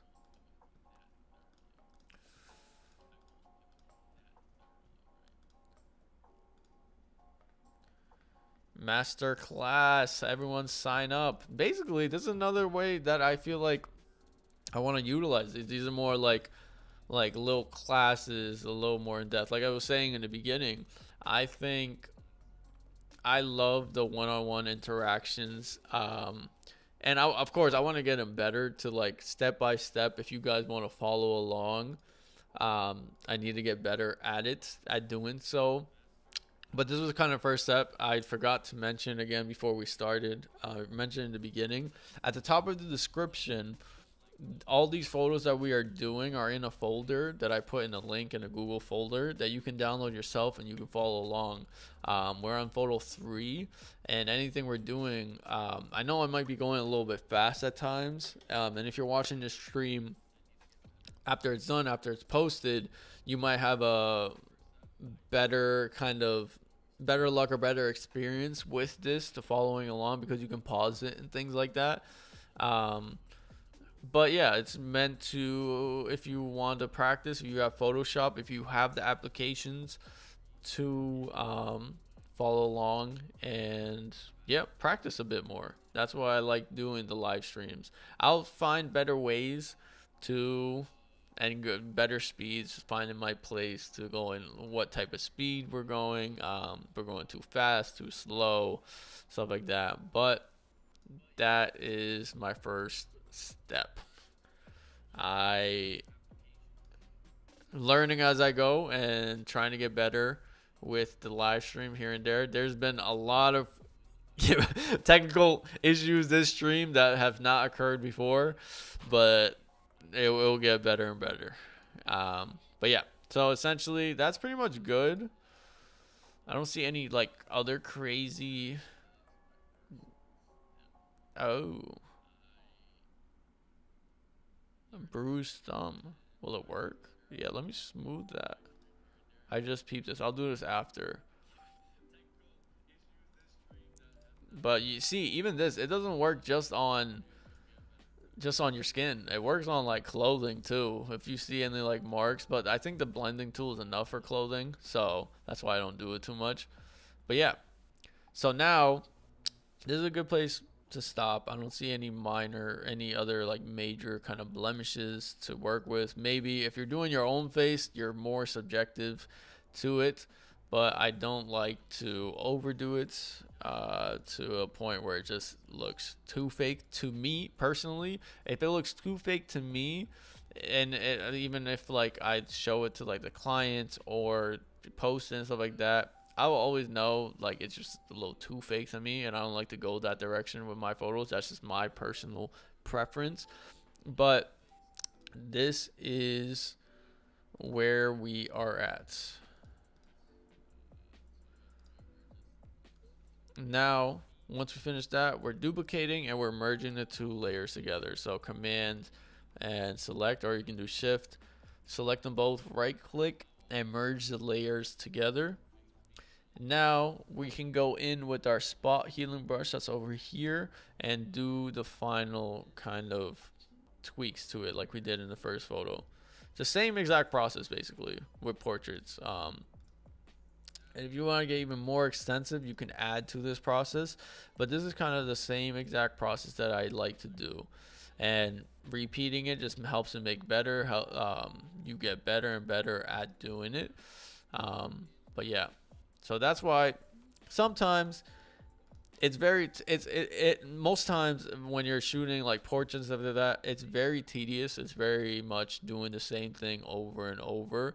And apart from that is something that people utilize Lightroom more for because you can copy and paste to multiple photos apart from like Photoshop where you're nitpicking individual photos and have to do it to individual photos. If I have the same picture, say I have the same picture as this guy, if I'm doing it in Photoshop, because we're working with layers and it's exact kind of modifications, you can't just really copy and paste unless you're specifically doing it for the color. Right, if you're doing specifically for the color, you can copy and paste all these adjustments over here. You can copy and paste over to a next photo, but it still might not look right. So that's why many photographers just utilize only Lightroom. But also too, Lightroom only focuses on the colors, the exposure, the lighting. In Photoshop, I like to think of it as you can tweak it and take it to like that fantasy realm. It's crazy. You can take it somewhere else. Whereas Lightroom kind of, you stop at only focusing on like the colors. and the exposures and stuff like that. Whereas a lot of like fantasy photographers that like to create a lot of fantasy with their work, when I say fantasies of like, you can take like a picture of, say, a baby in the forest in like a dress or something like that, and make it like a fairy tale style things. A lot of like pixie dust give it wings, like the Photoshop, like graphic design work. That's what usually fantasy photographers utilize Photoshop. But yeah, so you're gonna have to make the adjustments separately to it. So yeah, so I'm just making like final tweaks where that first kind of step wasn't working too well at. I can do this, just little tweaks here and there.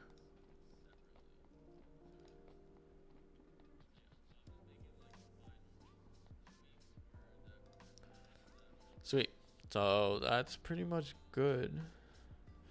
Now I just want to get his jacket. There's little bits of like dandruff, or not dandruff. I don't know, not dandruff. I mean, what's the word? What's the little squiggly things on your like clothes called? I forget. I'm blanking.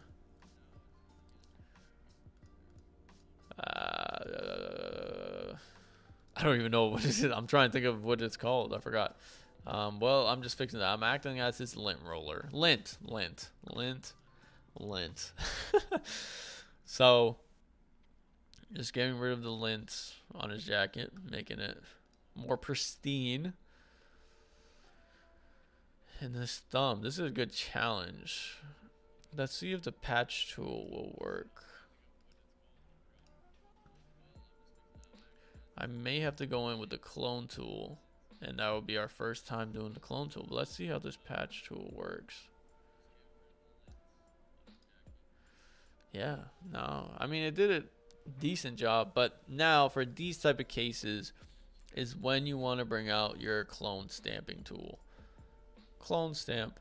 So with your clone stamp, you press option, if you're using Mac, option to set your point there. Now it's going to basically, in the name, clone that specific point. The closer you are to the point you're doing, the better. But it doesn't have to be crazy. It does not have to be. See, it's moving along with you, so that's why you kind of just try to. That's why I do like bursts. I'm just doing. I'm just pretty much getting rid of the bruise. That's pretty much all I want to do. And then I will heal it after. Let me.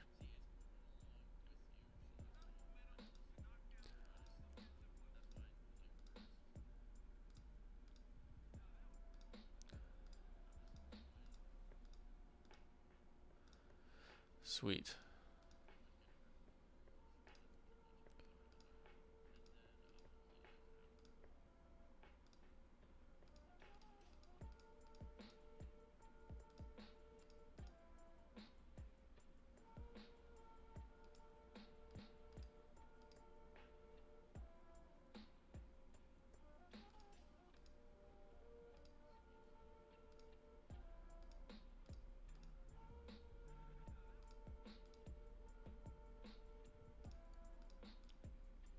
Alright, that's pretty much good. Now let me try the patch tool another time.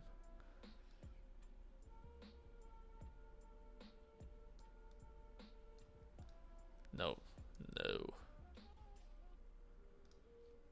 Never mind, I'm gonna do the heal tool.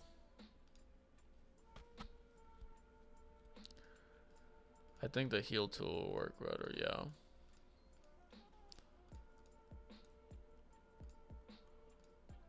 Just fixing that thumb. Bada, oops, not that last one.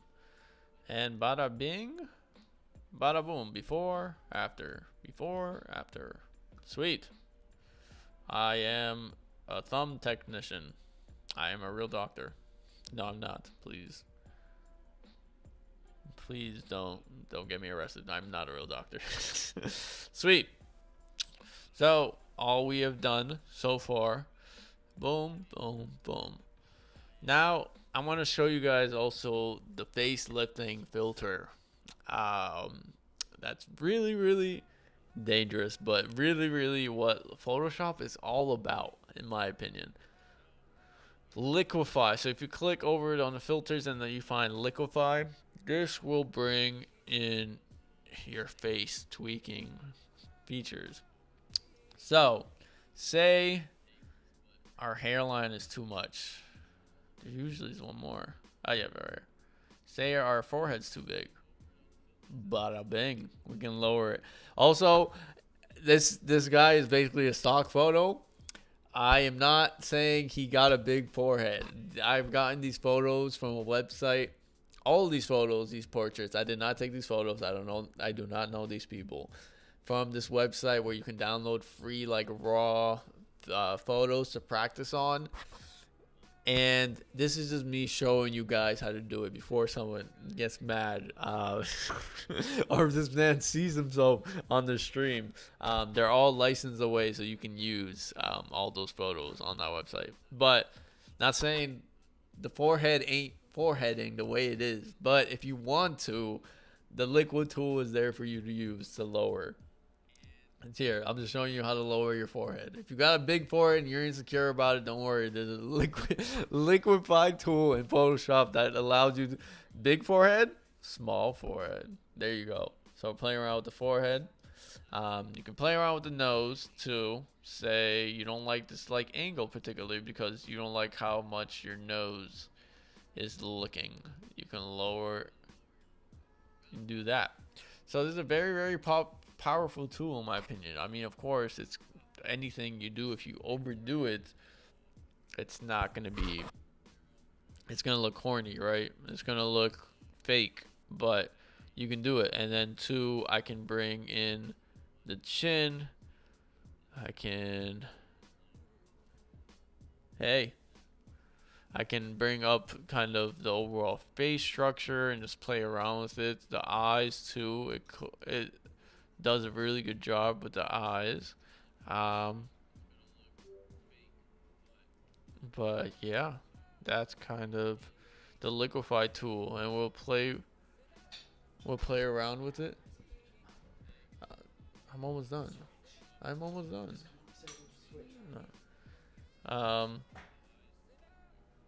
But yeah, so we're just gonna make him more chiseled.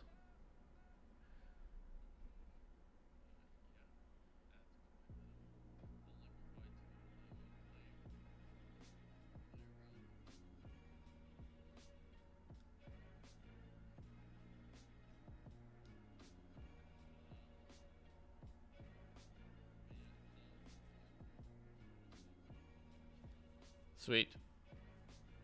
All right. Hit OK. And boom.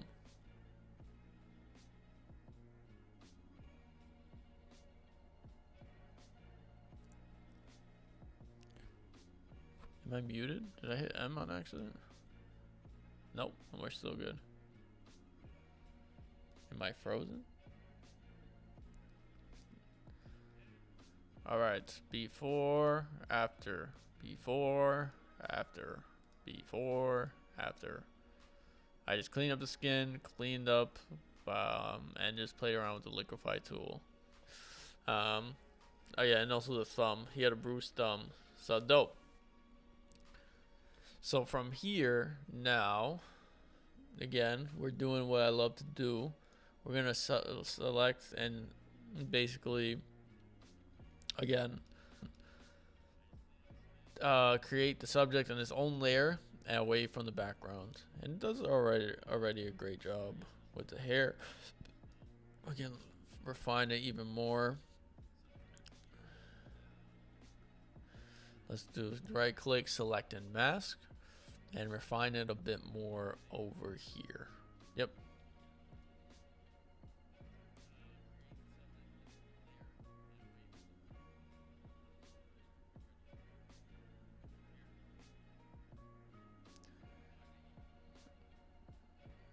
being as close as possible to capturing the hair. Again, this doesn't need to be perfect smooth. We are going to do 35. We are going to do 3, 4.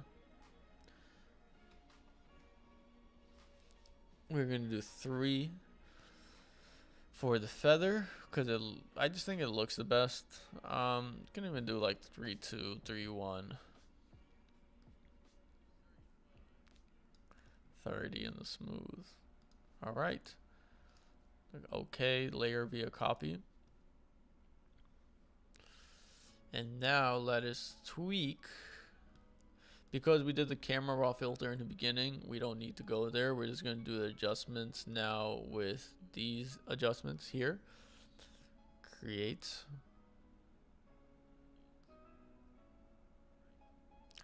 Because it is a pretty dynamic photo, I want to keep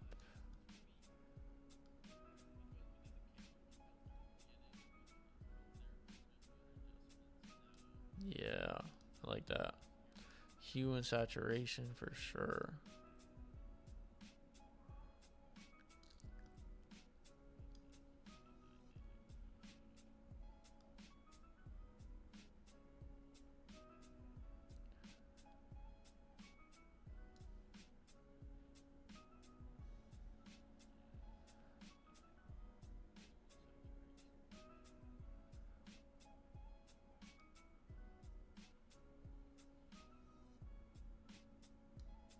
Sweet. Just look a little red. I liked him a little more orange.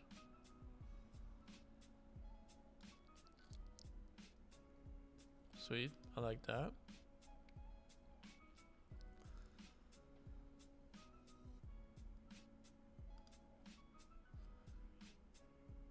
Bit more contrast.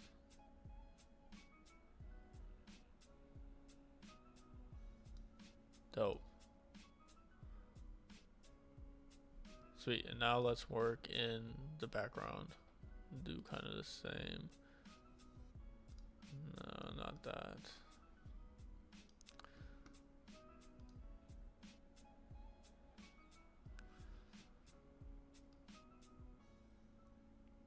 Let's lower it. Make it more dramatic. As it needs to be.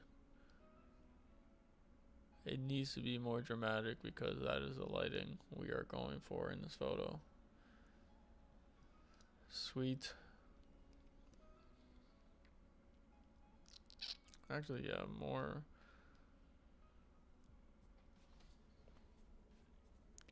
Exactly. Lower the brightness a bit so he pops up. Pops out. Sweet. I just don't like.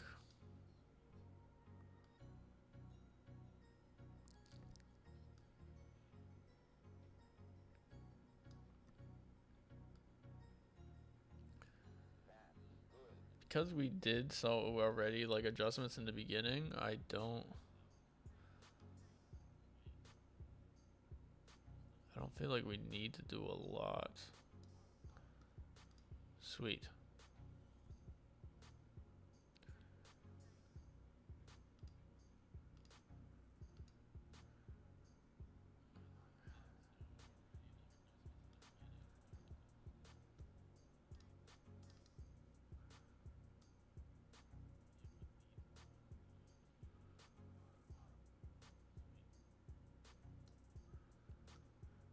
Sweet.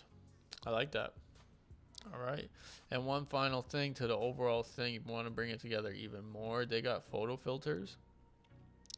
So with it, warming, you can do like more warm. You can even do like reddish. Reddish looks cool. Not a lot though. Orange. I feel like orange adds to like very slight look to it. to bring it together. I like deep emerald most times. Deep emerald looks really cool. Not a lot.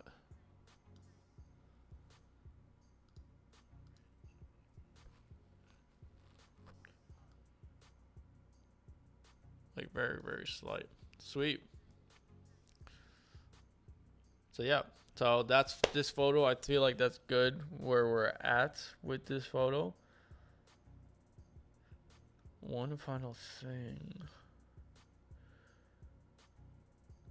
What does this look like? There's a tool called the dodge tool. In this, and what essentially it does is it like brings out the light a little bit more, and then the eyes. I feel like I want to bring it out just a little tiny bit. Sweet. And that way, now the burn tool does the opposite, and in the hair, like in the dark spots, you can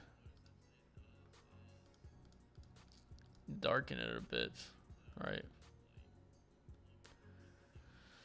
But sweet. Yep. Oh no, there's one more thing I need to do. The background, you see this like little bit of, I don't know, in the backdrop smudge. Just take your patch tool or your spot heal brush.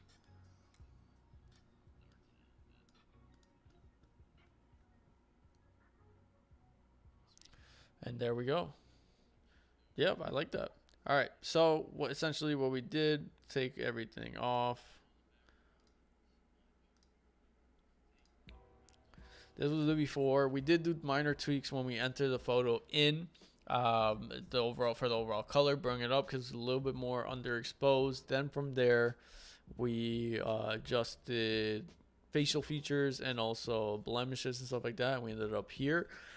The reason why it looks morphed again is because we play with liquify tool. That is the tool where you get that like be able to the facelift, figure out like adjust your facial features, stuff like that. That is like what Photoshop is known for, right?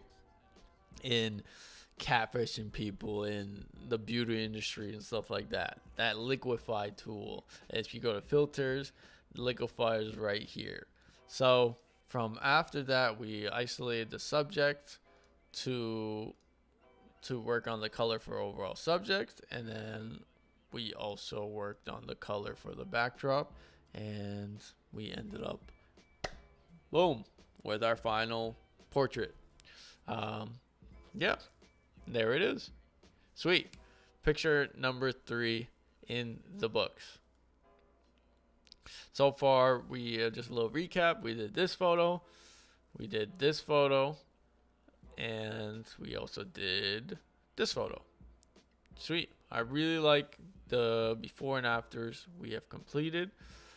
Let's move on to another photo.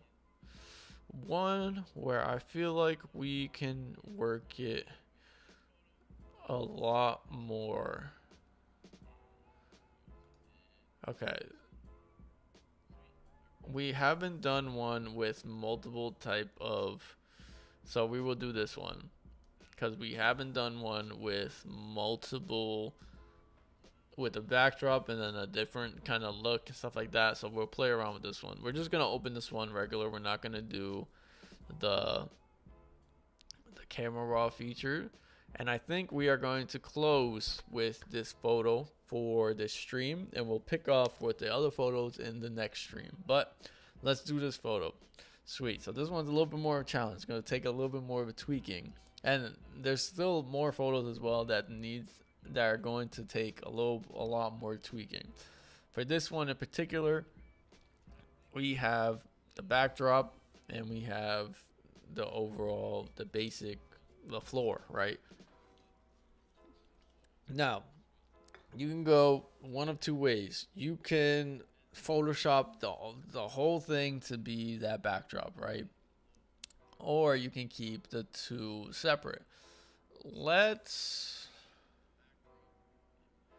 see where it'll take us. Let's go through our regular kind of process and then see where it'll take us, where we like this photo to go. Let's separate the subject from the background.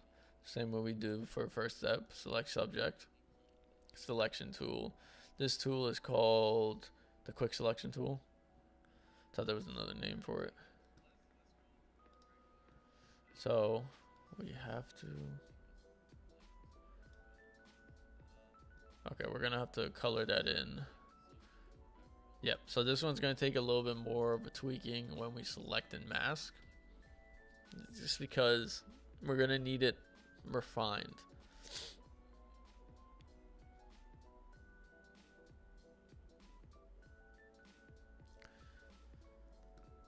A bit more refined than the other ones that we've done so far. I don't know why I'm like ducking. I'm just like looking closer. That's not a, like, I can definitely zoom in, but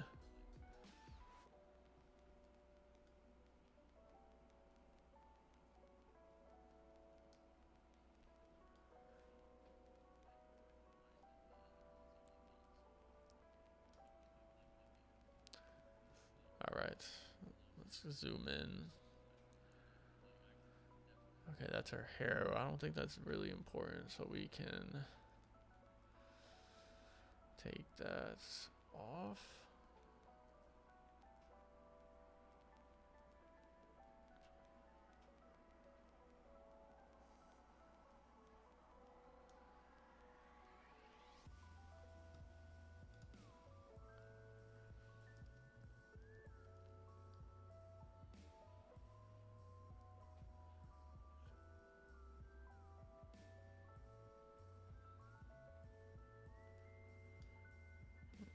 Just refining the edges as best as I can.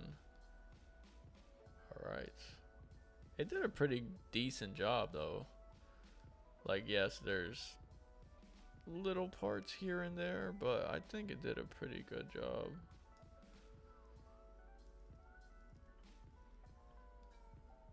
On its own, Photoshop, I mean.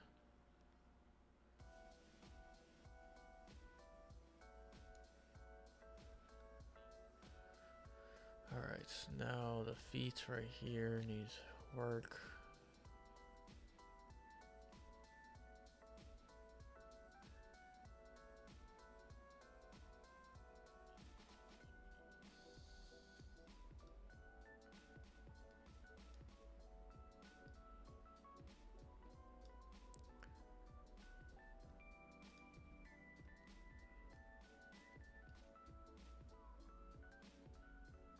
I'm a painter.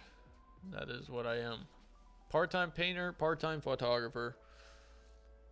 Whoa, whoa, whoa, whoa. Relax. Relax now. Don't get ahead of yourself. Alright. That's pretty much good. Let's do 30 smooth.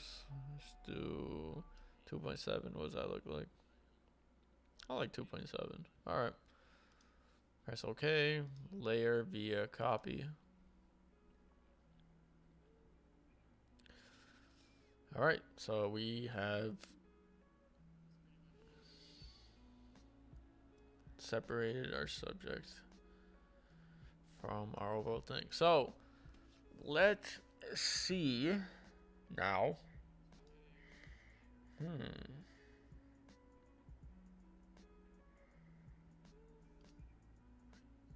I want to see if itself will get rid of the model. I think it usually just changes the person completely if you don't put a prompt in. Let's see what it does. It's generative though. I'm just curious. Yeah, I think it just changed the model. Alright, we're going back and inversing.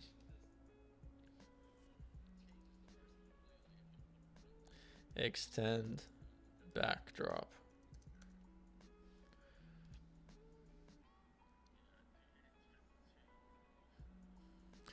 Let's extend the backdrop.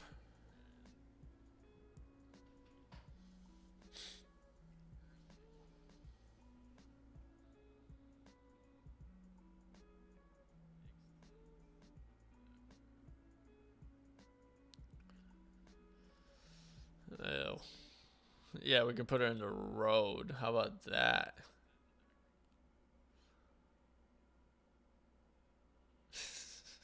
Ridiculous. All right, we're not doing that.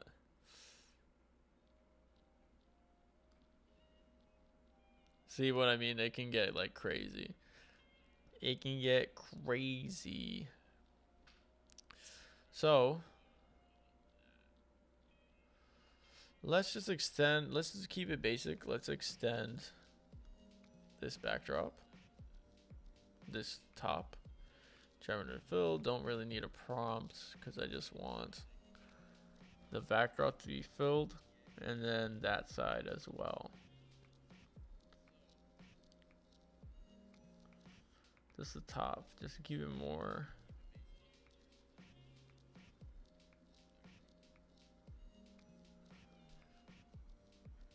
Okay, the little corner is messed up.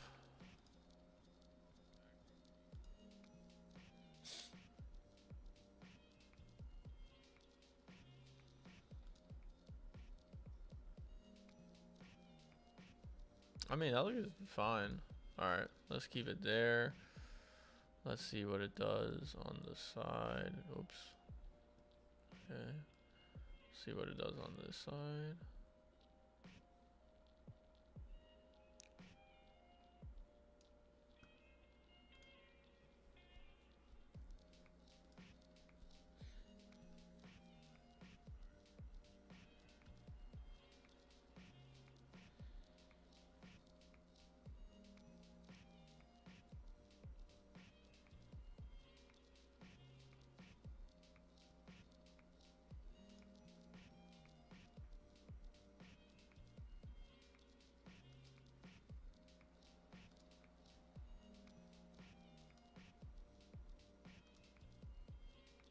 What's going on in that top corner? Okay, which one? We'll fix that top corner. Which one looks the most blend in?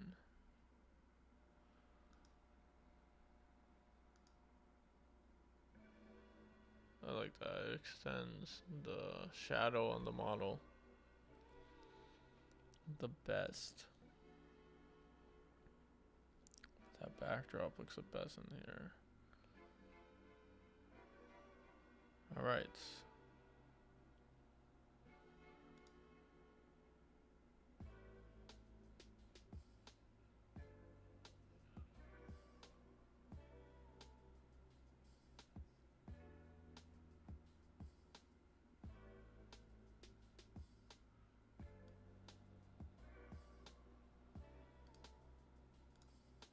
Yeah, this one is just heavily generative filling. Just playing around, see where we can go with it. All I'm doing is just generative fill, kind of testing.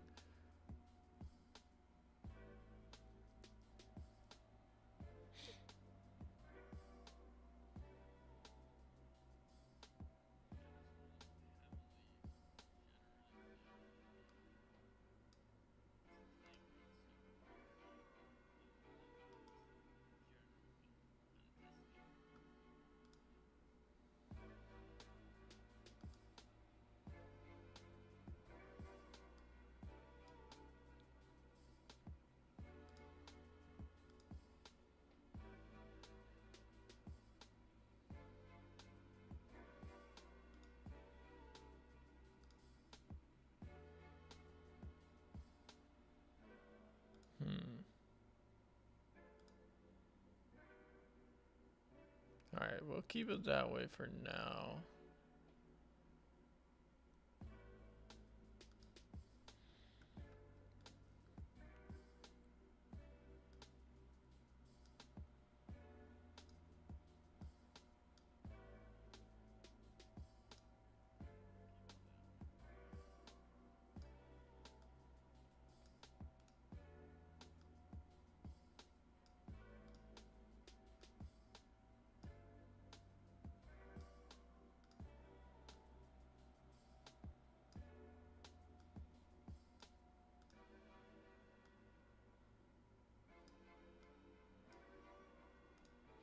Sweet.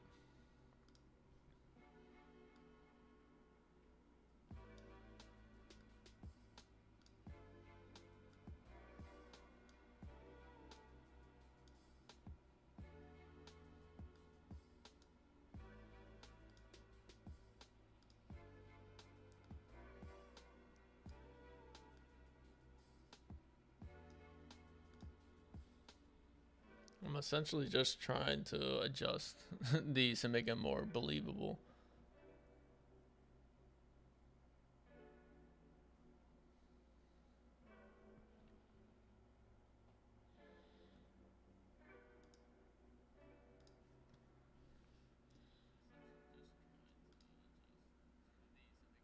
Sweet.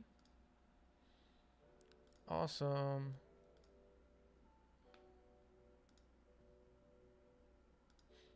I like that. How about now?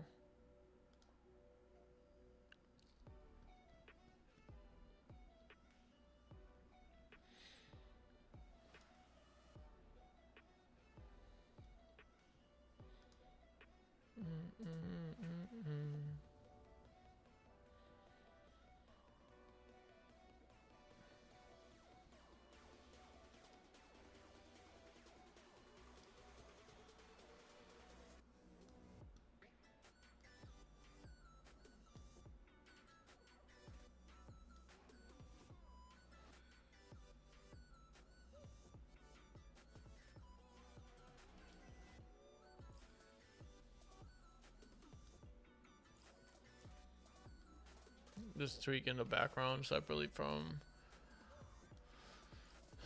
the subject.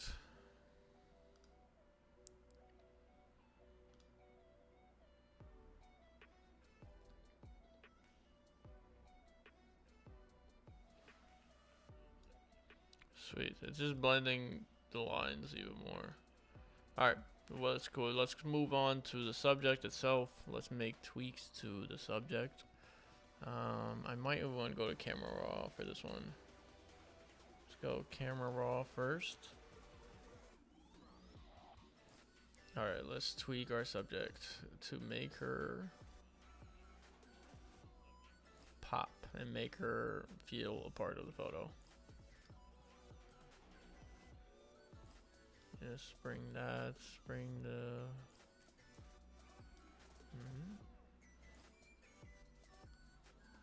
Nice. Let's do color. Need to bring the vibrance out for sure.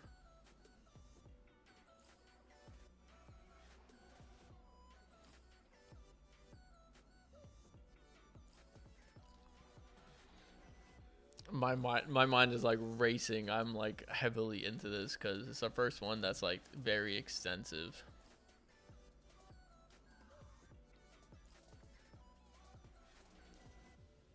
Tint, I can go both ways. I can go like purple or I can go green. I might go a little bit purple. All right.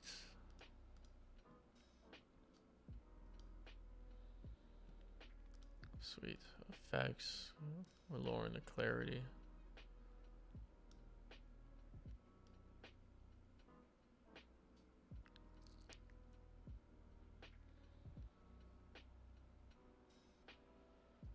Let's raise that. Colors. I like the colors already on there. I don't want to change a lot. I know. I think the colors, they shot really, really well. This photo itself is shot really well.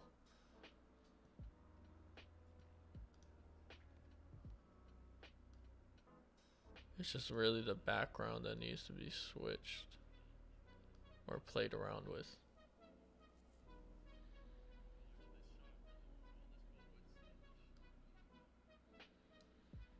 All right. I like that. Midtones. Yeah, bring in more reds in the skin. Bring it out in the shadows. We can keep that blue or the greenish tint. I like that. And bring those down. Nice. All right, sweet. So now for the sharpening, just 10. Just a little bit of sharpening to go. Color grading we did. All right. Press OK. And it should bring our subject to life. Boom. All right. Perfect. That's exactly what we want. And now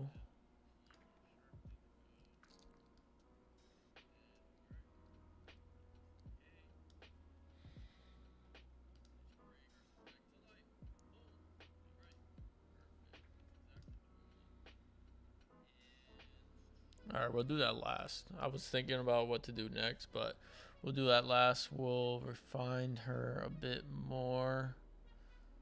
I like the double kind of the two different like looks, the regular floor and the backdrop. But yeah, and I like the unnatural. I just want to see what happens if, say, I select just this, right, or just these.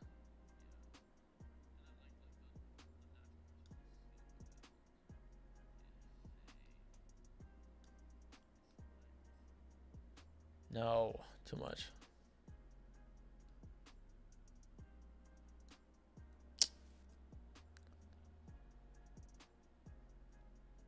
Generous fill.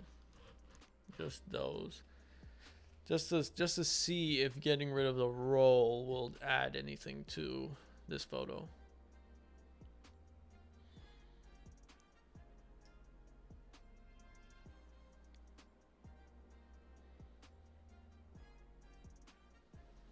What did it do?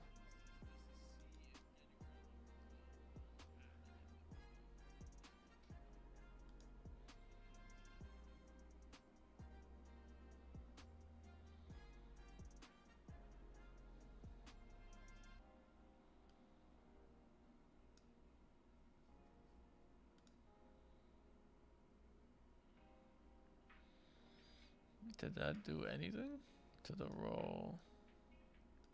I kind of like the roll. Yeah, we don't need that. Kind of like the roll. Sweet.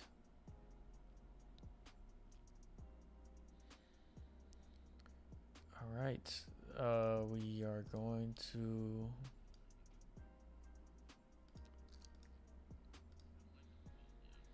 final thing. Let's tweak her just a tiny bit more.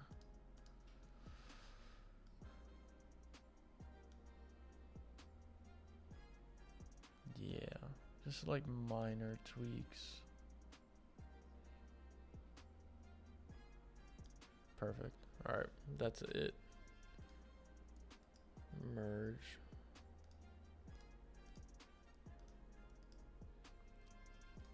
And then we're just gonna do the thingamabob filter. We're gonna add a bit of Gaussian blur to her. We might also add it to the background too.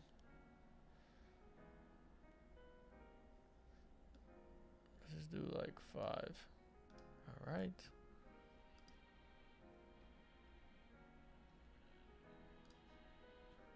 Lighten. Let's just erase some now, especially on her eyes and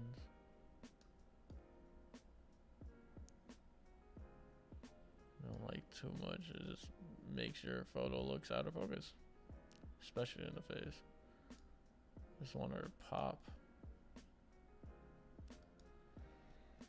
All right, without, just a little extra pop. I might do the same to the background.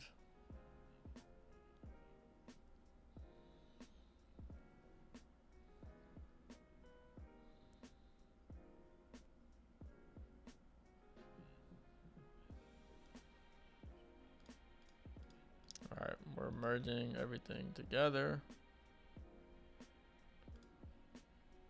Yes, we are. All right. Duplicating. I'm gonna do the same exact thing, same filter. Oh no, actually, let's get creative with this one. Oh, I like that. This one we're just going for the final one. We're just going to see what we like the most, and where it's gonna take us. For this one, a particular one that I love to do always is like blur. So there's 2 different blurs three, counting the Gaussian blur, which is like that, like just soft effect to the photo. There's also motion blur, and That looks sick. That's a lot though. And also 90. What if it's just 0?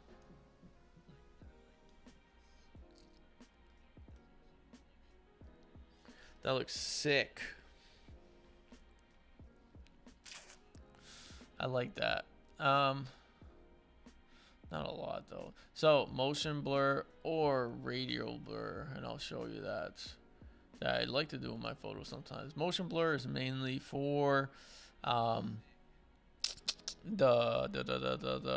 what effect? I forgot the effect name, but you can replicate. I forgot the effect name. An effect that I've shown in the tutorial for, but this is radial blur, which is sick. I think I'm doing this, and because you do this,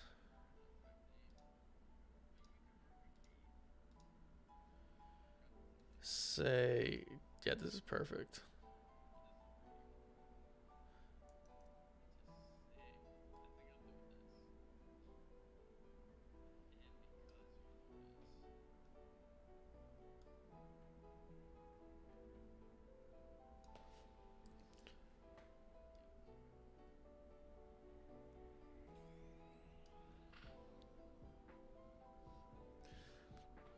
Is that affected too much?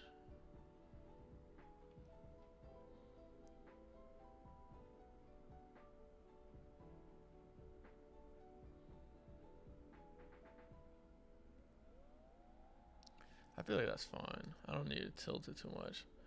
But now to tweak it and to really sell it, did the camera shut off? We need to switch cameras. Uh-oh, we're getting to that point. Switch cams. We're on our backup cam. let me put a batter in. We're almost done, but let me put a batter in real quick to this camera. I'll be right back.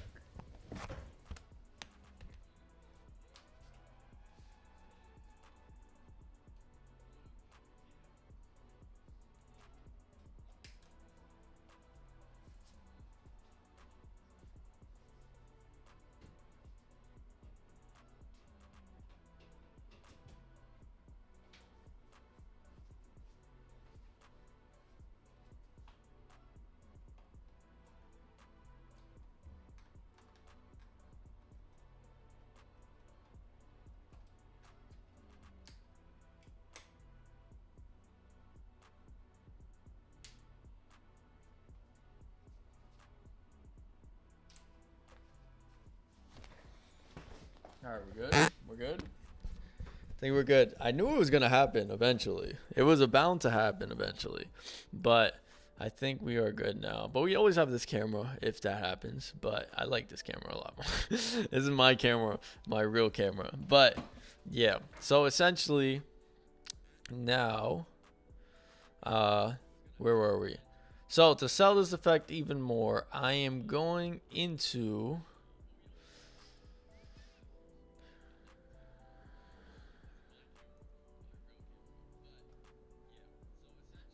my subject layer, and you see where this dress is not motiony. I'm going to take my eraser and just go in here. This can be a lot better, of course, but just minor kind of tweaks to sell that effect even more.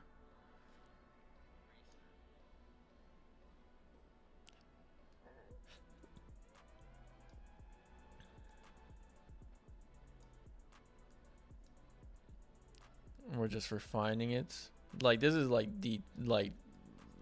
really nitpicky, but to sell that effect, just so it doesn't take you away from it, right?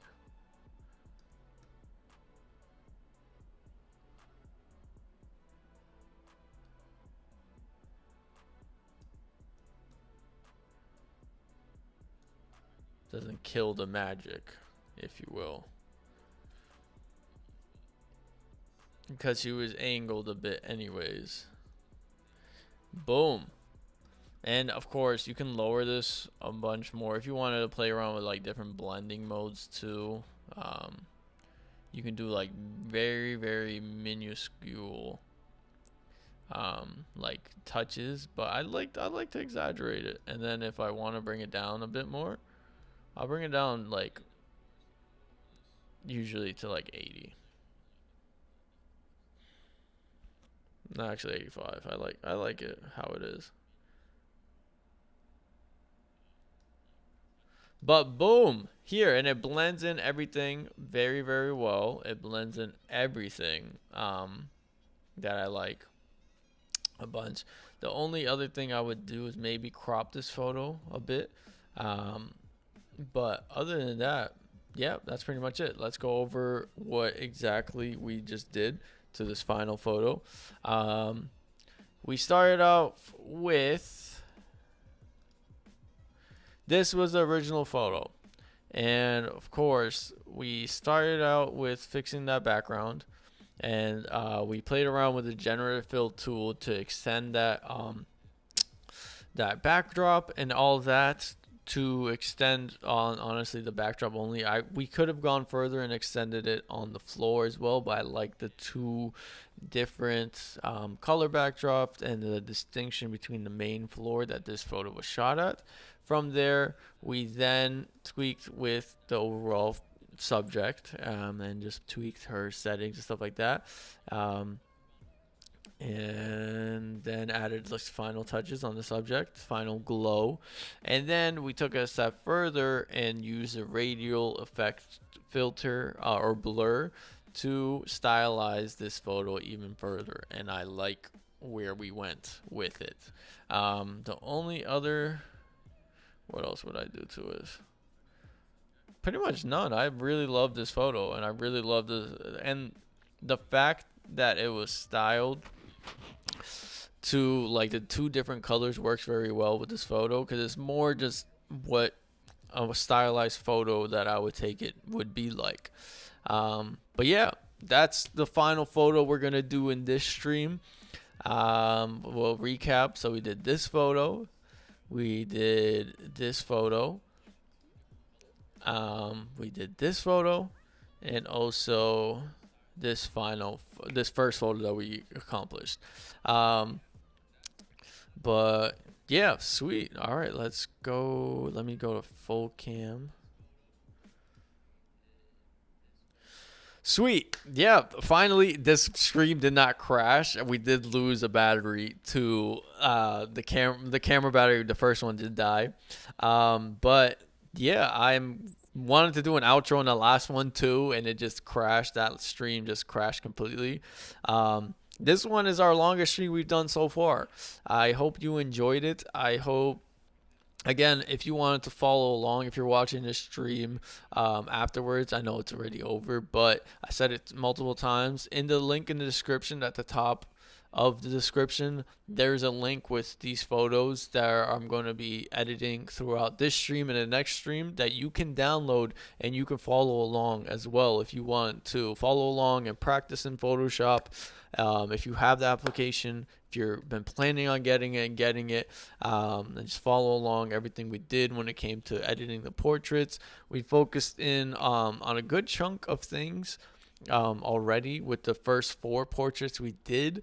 So yeah, this is what these streams are all about, for you guys to kind of follow along, utilize them as tutorials, as like me and my classes, if you will. They're not refined. I'm learning as I go with these live streams.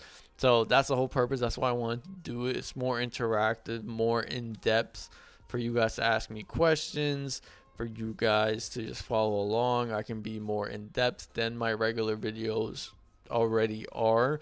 I have to cut out a lot in those other videos, but yeah, that's kind of it for this stream. I'm excited. I'm sorry, the stream also had a lot of technical issues. There was multiple times where it cut out. froze, but if you stuck with it, stuck through it, I appreciate you. Thank you so much. The last one did get 100 100 views, or broke 100 views, so I know a lot of you guys are watching this one, or these streams, which I appreciate. Don't be afraid to comment, even if you're watching this after it's done tomorrow morning, whenever you're watching it. Don't be afraid to comment. I would love to read your comments. Just anything. Say hi, say whatever you want, whatever you're wondering about these applications. Every stream is going to be focused around one of these applications. If that's photo, which with Lightroom, like the last two streams we did, to now Photoshop, we're moving on to Photoshop. To then eventually video editing tips and video editing things with Premiere, and eventually After Effects. Any Adobe suite or Adobe program you want to know about, that is what we're going to be focused on. Every stream is going to focus on one program or one thing. That they're just not going to be kind of like freestyle streams. I just turn on the camera and go. I plan them out pretty well. I like to have a plan, the same way I do with my videos. They serve a purpose and stuff like that. There might be streams where we just hang out, we just chat. There also would be streams away from editing. I want to do streams, and also videos in general, my content, stuff like that, talking about also the business side of photography, the business side of videography, of being a freelancer, how I go about pricing my work, how I go about the strategy behind that. Those ones are going to be more sit and chat and stuff like that. There will be also fun ones of me reacting to stuff, me ranking stuff, whatever you guys want me to rank, whatever questions you guys might have, just a Q&A type of thing. Yeah, it's going to be fun. I have a lot planned for this channel. I have a lot planned for live stream in general. I want to always just try different avenues to build this channel, to see where it goes, to build my brand, to get better as a photographer, videographer, creator, content creator, storyteller. So there's a lot planned for the channel overall, and I am just appreciative always for you guys coming and supporting, and growing. We're growing still. We're almost at 1.5k, which is crazy to me. But yeah, I appreciate you guys so much for tuning in always. And yeah, a little reminder on let me switch here on my channel, on the community section. If you go to the channel there, I did put up a poll on days you guys like, would you guys like me to stream, if you prefer certain days over others. The time is still gonna be the same unless it's like weekends, Saturdays and Sundays. I'm pretty flexible when it comes to the times, but overall the times are still gonna be this time around like 7 or just around nighttime. This works best for my schedule when it comes to streams. But yeah, fill that out. Just pick a day that you like. But I'm repeating this again, but please don't hold me to it. My schedule that I'm trying to hit this year, I want to do one stream a week and one video a week, posted, like a regular video a week. I will try to do that. That's what I'm aiming for, to try to get to. But that's what we're trying to get to, right? I'm not just jumping into that saying, oh, I'm going to get you guys a video every single week. I'm going to try to get to that point. But yeah, with that being said, thank you guys for tuning in whenever you're watching this. Stay safe. Always do what you love. And I'll catch y'all on the next one. Peace. I'll catch y'all. See y'all later.